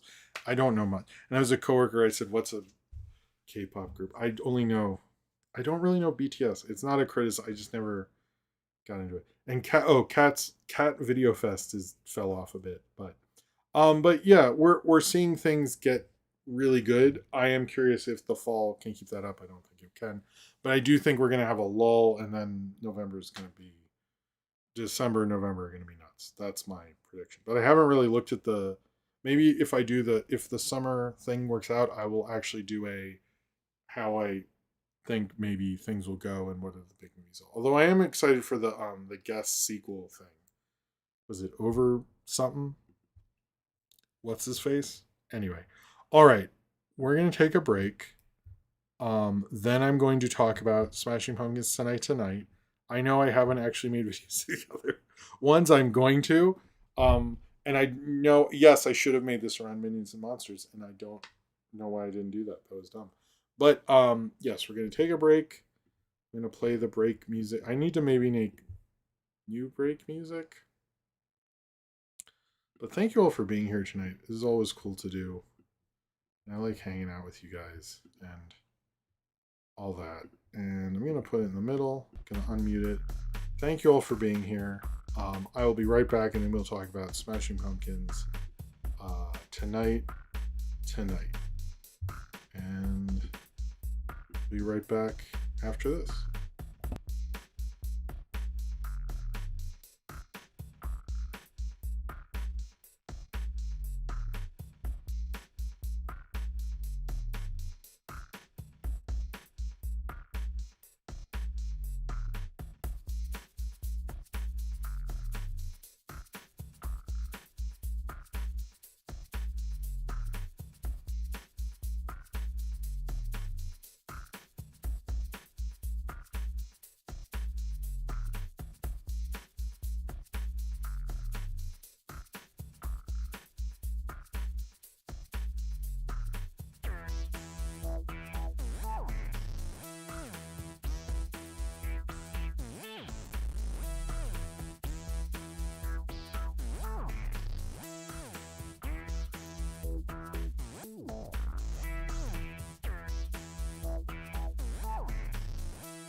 Okay, welcome back.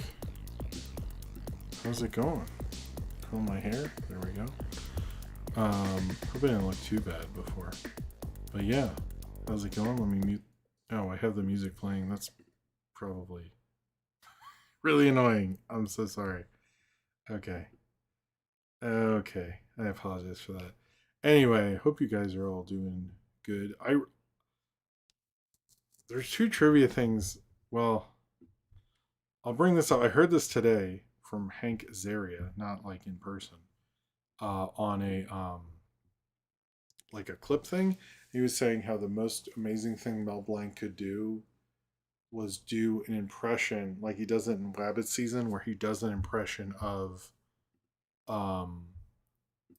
he does Daffy Duck does impression of Bugs Bunny, and Bugs Bunny does impression of Daffy Duck, and he said that's like the hardest thing a voice actor can do is to have one of your voices do an impression of a different voice. And he said everyone on The Simpsons tried to do that and they couldn't.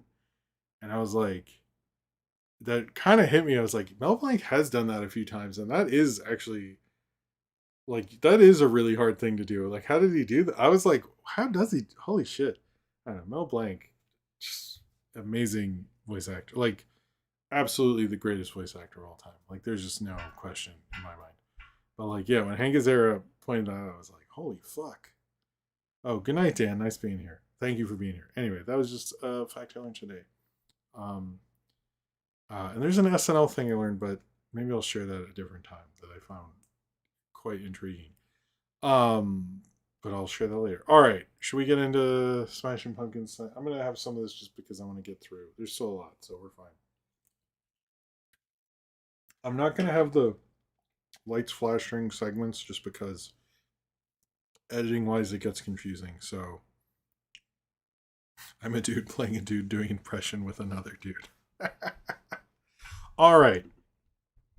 So tonight we're going to talk about probably one of the greatest music videos, many consider one of the greatest music videos of all time, Smashing Pumpkins, Tonight Tonight.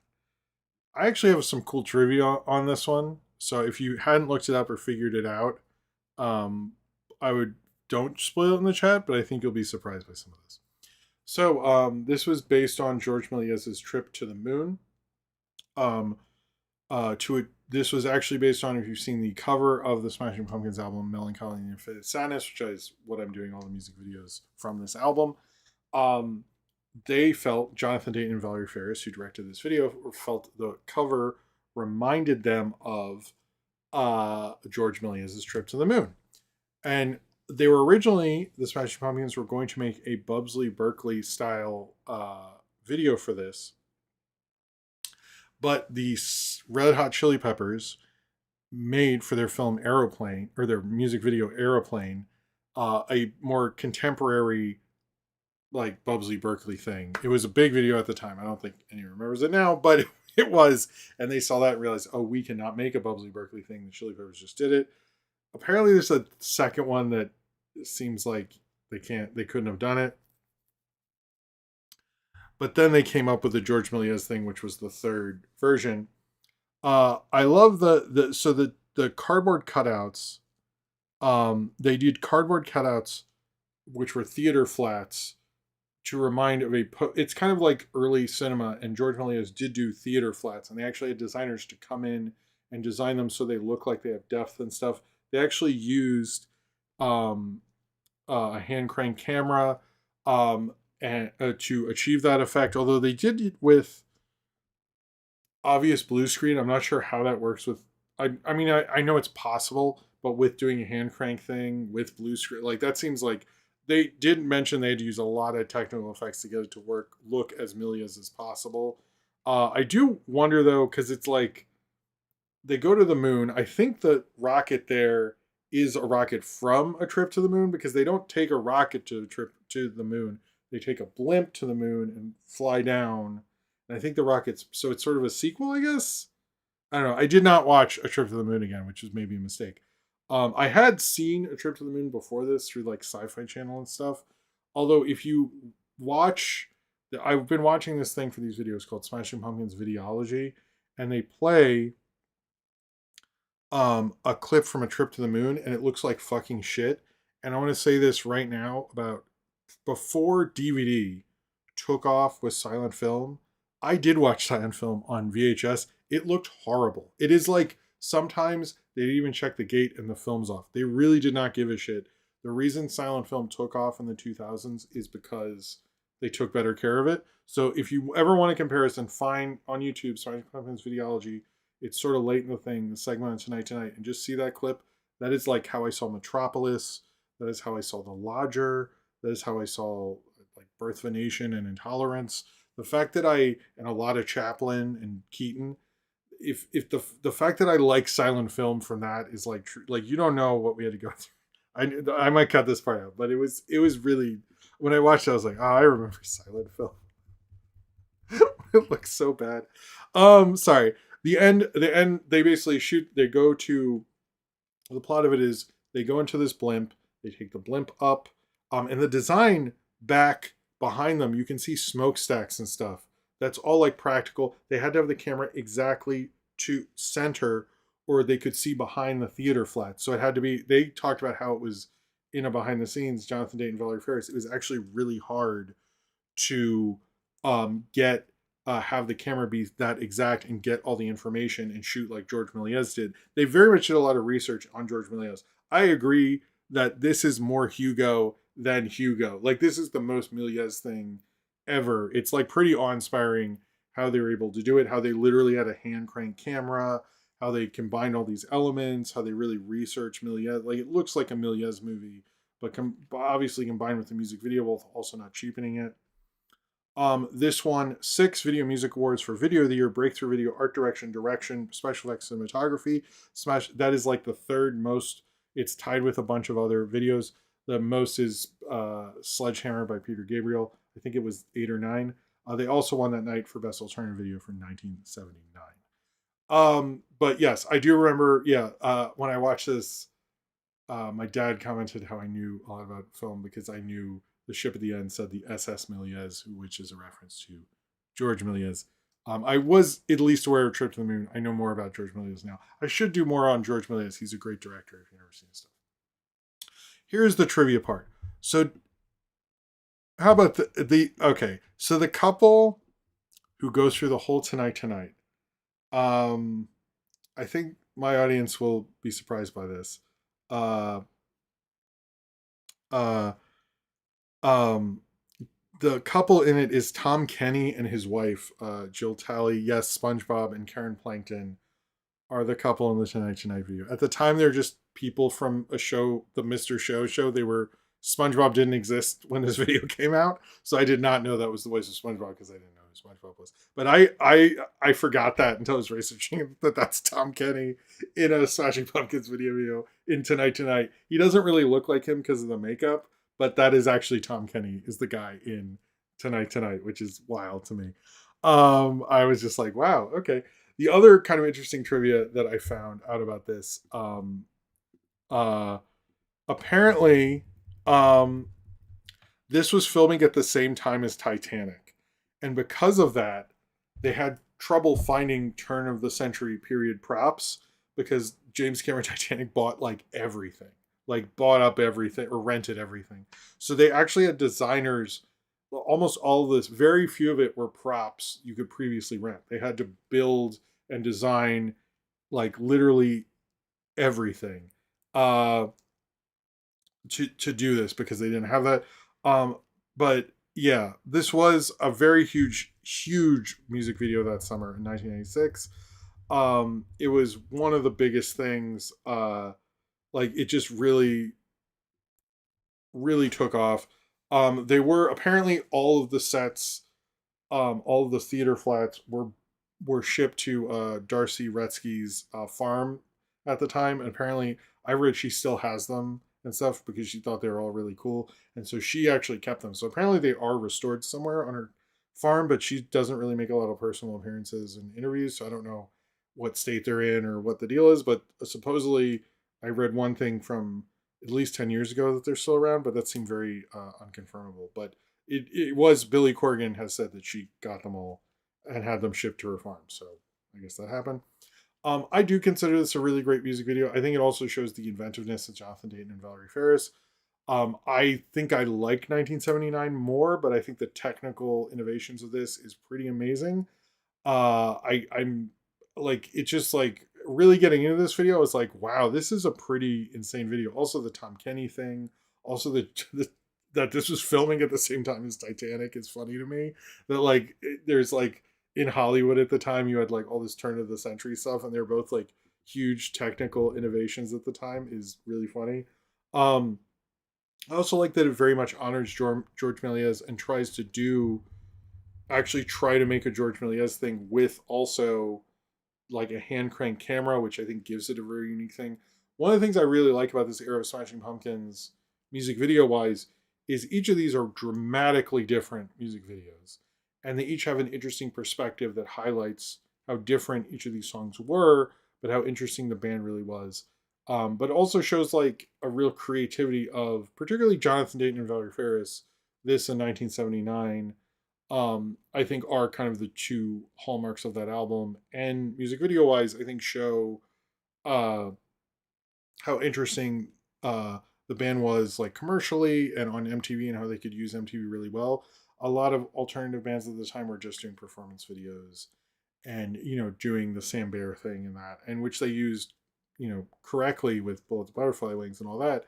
But I've always really liked this video. I do think it's just the grandeur of it, the technique of it. It's just all around amazing kind of thing. And it's one of the real great music videos. And I think it's kind of deservedly. I think almost everyone when that came out was like, this is a really great piece of work. And I like how they just went off in their old kind of film reference thing, and it could have been really insular and nobody got it. But I think it shows you really have to commit to your guns and commit to your ideas and go with your heart, go with something cool, and it ended up being working exactly well with the kind of vibe the band was putting down at the time. I think it worked perfectly to make a truly great music video. Also, I have realized that I think I've reviewed the 95, 96, and 97 Best Video Award winners. Just coincidentally. This is 96, Waterfall's 95, Jamiroquai's Virtual Insanity is 97. I did not mean to do that, but I'm okay with each of those winners. I do want to do Beck's New Pollution next year, and uh um there's a couple other 97. I would like to do some more ones, but and there's an album I want to do next year. We'll get into that next year. I did hear the MTV Video Music Award nominations came out. I didn't really, nothing stuck out to me, but I don't know if music videos like, I don't know. Some of them like, okay, these were big, but the one thing I used to like is you get some really interesting things. But I only saw that video once, but the Madonna album's decent. It's a good video. Anyway, all right. Let me do questions below. Also, this is, I didn't say at the beginning, but this is, if you want to do a super chat, this is your last call for alcohol. This is the last chance you have if you would like to do that. If not, thank you all for being here. Thank you for watching all the sport. I'm sorry if I mentioned that too many times. I don't think I exceeded the 5, but if I did, I apologize. Anyway, I'm going to do Austin first. I think he's asleep. So I guess it doesn't matter when I do it, but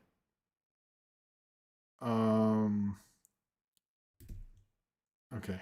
Sorry, I'm just getting ready. All right.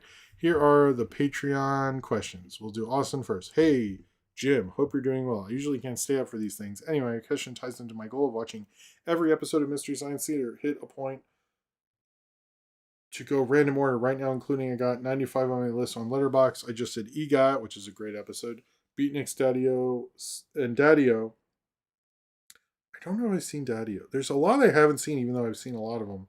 Simple question. For you, will you be seeing the first Mystery Science Theater Riff Tracks episode in theaters? I plan to. I still haven't gotten a ticket though. But I would like to. I need to do that. Right now I plan to. If I can't go the first day, I'll go on the 13th, I guess. So, what's a very popular? Okay, this is Nathaniel Fogo. What's a very popular kids show similar to Bluey? Your surprise has yet to get a theatrical movie. That is a good question, actually. My kids watch Octonauts a lot, so I'm gonna say Octonauts or Creature Cases. I would say Gabby, but Gabby got one. Maybe, why doesn't Odd Squad have a a theatrical movie? Maybe that one. I don't know if I can think of one that's some. Yeah, I don't know if I have a great answer. I'm sorry. Okay. Um, I'll save Sin Rams for last. No offense or anything. Oh, not plausibles here. Um, Marisol Torres' Obsession was the counterculture movie of the year. Okay. And yet the stars of the movie is hopping into franchise like the MCU and the Mummy series. Like, what the fuck? How dare they? How did they sell out? I think they are just working actors and they want to make money. And that's that's basically what happened. Um, but I can tell if people are upset by that. That's I don't know, but yeah, you can tell people are a little confused. Like, how could you do this? But I'm like, come on, this is their moment. They're gonna take it. I know people are like, oh, they should wait out for the Oscars. I'm like, don't do that, Obsession kids. Just get your money now. And then wait for the buzz to die, and then at least you'll have a good gig. That's what I think's really going. Anyway, Cineram asks, "Hey Jim, last week you mentioned that your least favorite Harry Potter films are the second and fifth one. What is your issue with the Order of the Phoenix movie?" I don't think it's as well directed, but I also, even though I like that director's other Harry Potter movies, I do think the other thing is as I don't like Bush or the Republicans. I got really sick of political satire on Bush, which is very much what Order of the Phoenix is about, like I guess the Patriot Act and all the rules that were going on. Um, I yeah, I just I got annoyed by that at a certain point. I didn't think a lot of it was very good or meaningful. I feel that way a lot about the Trump stuff. It's like I don't politically disagree. I just think these jokes and the satire fucking stinks. And I felt that way about it at the time. It was just like at a certain point I was like, yeah, I get it. You don't like him, but like it doesn't make this script good. Like I thought it was really I also think like if you're really gonna talk about 9/11, they should have been about like how US foreign policy failed so badly that set up this situation to happen. I don't think they made it was an inside job, but I do think they America has a hard time dealing with its past, and I think like people should have been like, "Hey, why were you just messing with the Middle East to such a degree, and like also arming them with weapons to fight Russia, and like why were you so involved in this and just bounced and like created this situation in and of itself?" I didn't understand why that wasn't the commentary instead of like yeah the U.S. government was evil, but like it just felt like their real thing was like all these rules, which I guess should have made sense because it's J.K. Rowling, and of course she doesn't like anything that restricts her in any way and freaks out about it. So it's probably why I could tell I wasn't very good. I hope that's a good explanation, but I don't know. I got very tired. I get tired of some of that stuff. It's like, guys, can we like have a better thing to say? I just feel like we're like saying the same bullshit over and over again. I don't know how useful it is. I'm sorry, this is probably not fun. Okay, next up, Cornbread question. So, what do you think of the Wicker trailer? Should they make a sequel called Wicker? Good one. I saw it was fine. It just seemed a little weird. Maybe it'll be good. Super Husky, are you going to get the McDonald's Hello Kitty Godzilla toys? Probably not because we haven't gone to McDonald's because the this whole Israel thing. We've kind of stayed away from it. I am kind of interested, but I'm not a big McDonald's food fan, so I don't know. But I am a little tempted because it's Godzilla. The Doob, the Dub Loon Hunter. Hey Jim, what do you like to do in Coney Island? Um, so much, man. I mean, the rides, the beach, the food. There's so many good restaurants there, like boardwalk restaurants at least. I would say like do the Luna Park, go to uh uh go to the Wonder Wheel Park, go to that stuff. I see going on the rides is fun, but I also think like spend some beach time. It's like the cool thing about it is there's like so many different things to do. Like you do the aquarium and stuff. I kind of like doing beach and then rides and food. That's kind of or you do lunch, beach, rides. Works out pretty good in my mind. Also, one of the best um one of the best subway rides when you take the subway and you can see it coming up. Amazing. I love it. Um you ever not pause? You ever take the Northwest Regional? I do take the RSS Regional, or the Akala trains. Enjoyable experience or a drag to take? No, I mean I'm used to buses and Northwest Regional works out. I do because that's what goes to Baltimore. So I know that Acela train, but I know the Northwest Regional I know very well. That's pretty much the one I've always taken. So question at 1979 to 1990 are pretty good, but they're no zero. Am I right? I mean, that was what every kid in my middle school said. So I'll just say, of course, I don't want to be a poser, as everyone liked to call themselves then. M Blood T. No, I just did not Blood T. Sorry, not plausible. There's only so many jokes. I don't think this is a question, but I'll read it anyway. There are only so many jokes you can make about someone before it gets old, and now we're 11 years into these jokes. Even the comedians are tired. Yes, that is my issue with it. It's like I'm also like, can we talk about like bigger things with these people? But it's just like they're like, oh, Trump's can't deal with Rosie O'Donnell's monologue, and I'm like, it's not the monologue. It's just like, guys, are we thinking any of these are gonna make him go, you know what, I'm done. I quit. I'm not doing this anymore. I just don't. Anyway. Embla T, why Animat is complaining about animation fans that are literally just every fan that exists online. I don't know those. I haven't watched those. I do like Animat. I was really like, I also think what the cartoon community was when I was more involved in it is not what it is now. And whoever like the lead person is, I don't know. But like it seems to be like it used to be like, oh, there's a bunch just like, it was like, Pizza Party and Round Table and POS, and that was kind of it. And then like the second time it's like, well, it's also all these people. And I didn't know half those fucking people. And I didn't mind like Nintendo and other people being there. But then it just like people fell off and got canceled. And like, I don't know what it is. But like when people bring it up, I'm just like, to me, it was like a group of people. It's not like, anyway, I'm very confused by the whole thing. I haven't watched the video, but I'm not into videos like that. So he can do that if he wants to. I'll watch his reviews when those come out. Oh, really? Okay, Cornbread. Thank you. That's helpful, actually. Nathaniel, how many points have you earned from seeing movies at Regal? I usually get rid of them, but I'll tell you my overall thing right now if you want. It's pretty high, but it's only since I did Regal Unlimited. I re-signed up. Is it my rewards or membership? Um, doesn't it give you like a lifetime thing? Yeah, go away.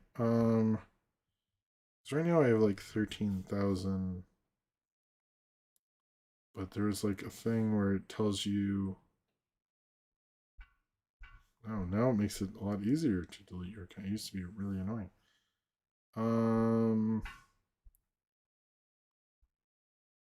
used to tell me like what your whole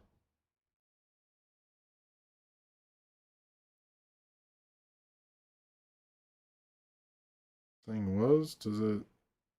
No, they used to have a thing where it tell you like all this stuff, and no, they've changed it. Yeah, I don't know. I actually don't know, but I have 13,000 right now, which I'll probably spend on a soda. To be honest with you, I think it's like a lot though. Anyway, I'm sorry. It's just a lot. But I told you what my current points are, I guess. MLT, how many people cheerleading for more indie movies actually looking for more obscure, overlooked indie cinema? Oh, I will say this 100%. Every time someone gives me shit for not reviewing more smaller movies, I notice they never watch my reviews of smaller movies. I've I've known for a long time that these people are not do not mean what they say. It's most of the people who actually see indie cinema do not champion it like the people who don't actually watch them. So that's anyway. Major Mekazawa, are there any films that got into sword and sorcery style tales like Conan the Barbarian or something similar? I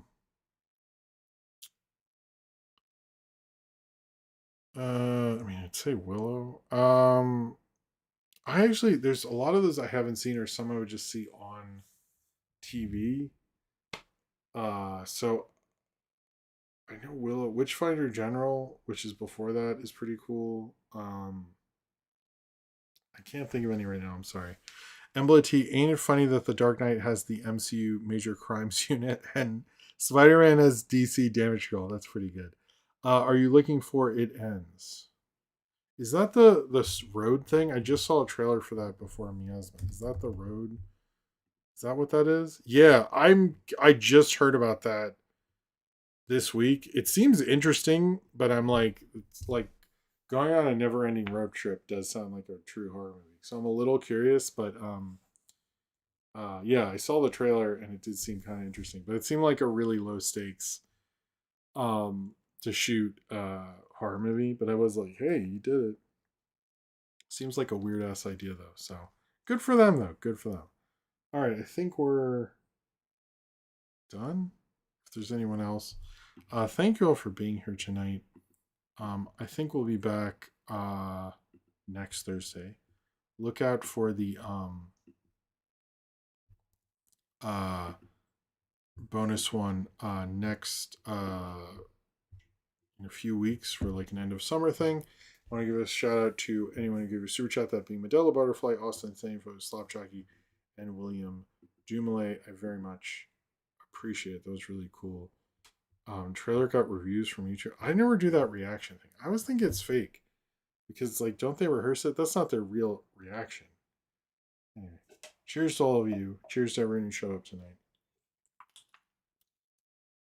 I'll see you all maybe tomorrow for the last cartoons. I think you'll like what's coming out. I hope it was a good show, and I'll see you all later. Have a good night. Good night, all. Thank you, Sinra, for the super chat, for the timestamps. Sorry. I think we're done here. I'll see you all later. Have a good night and see a good movie or something. And I'll see you later. All right, cool. Peace. Bye. See ya.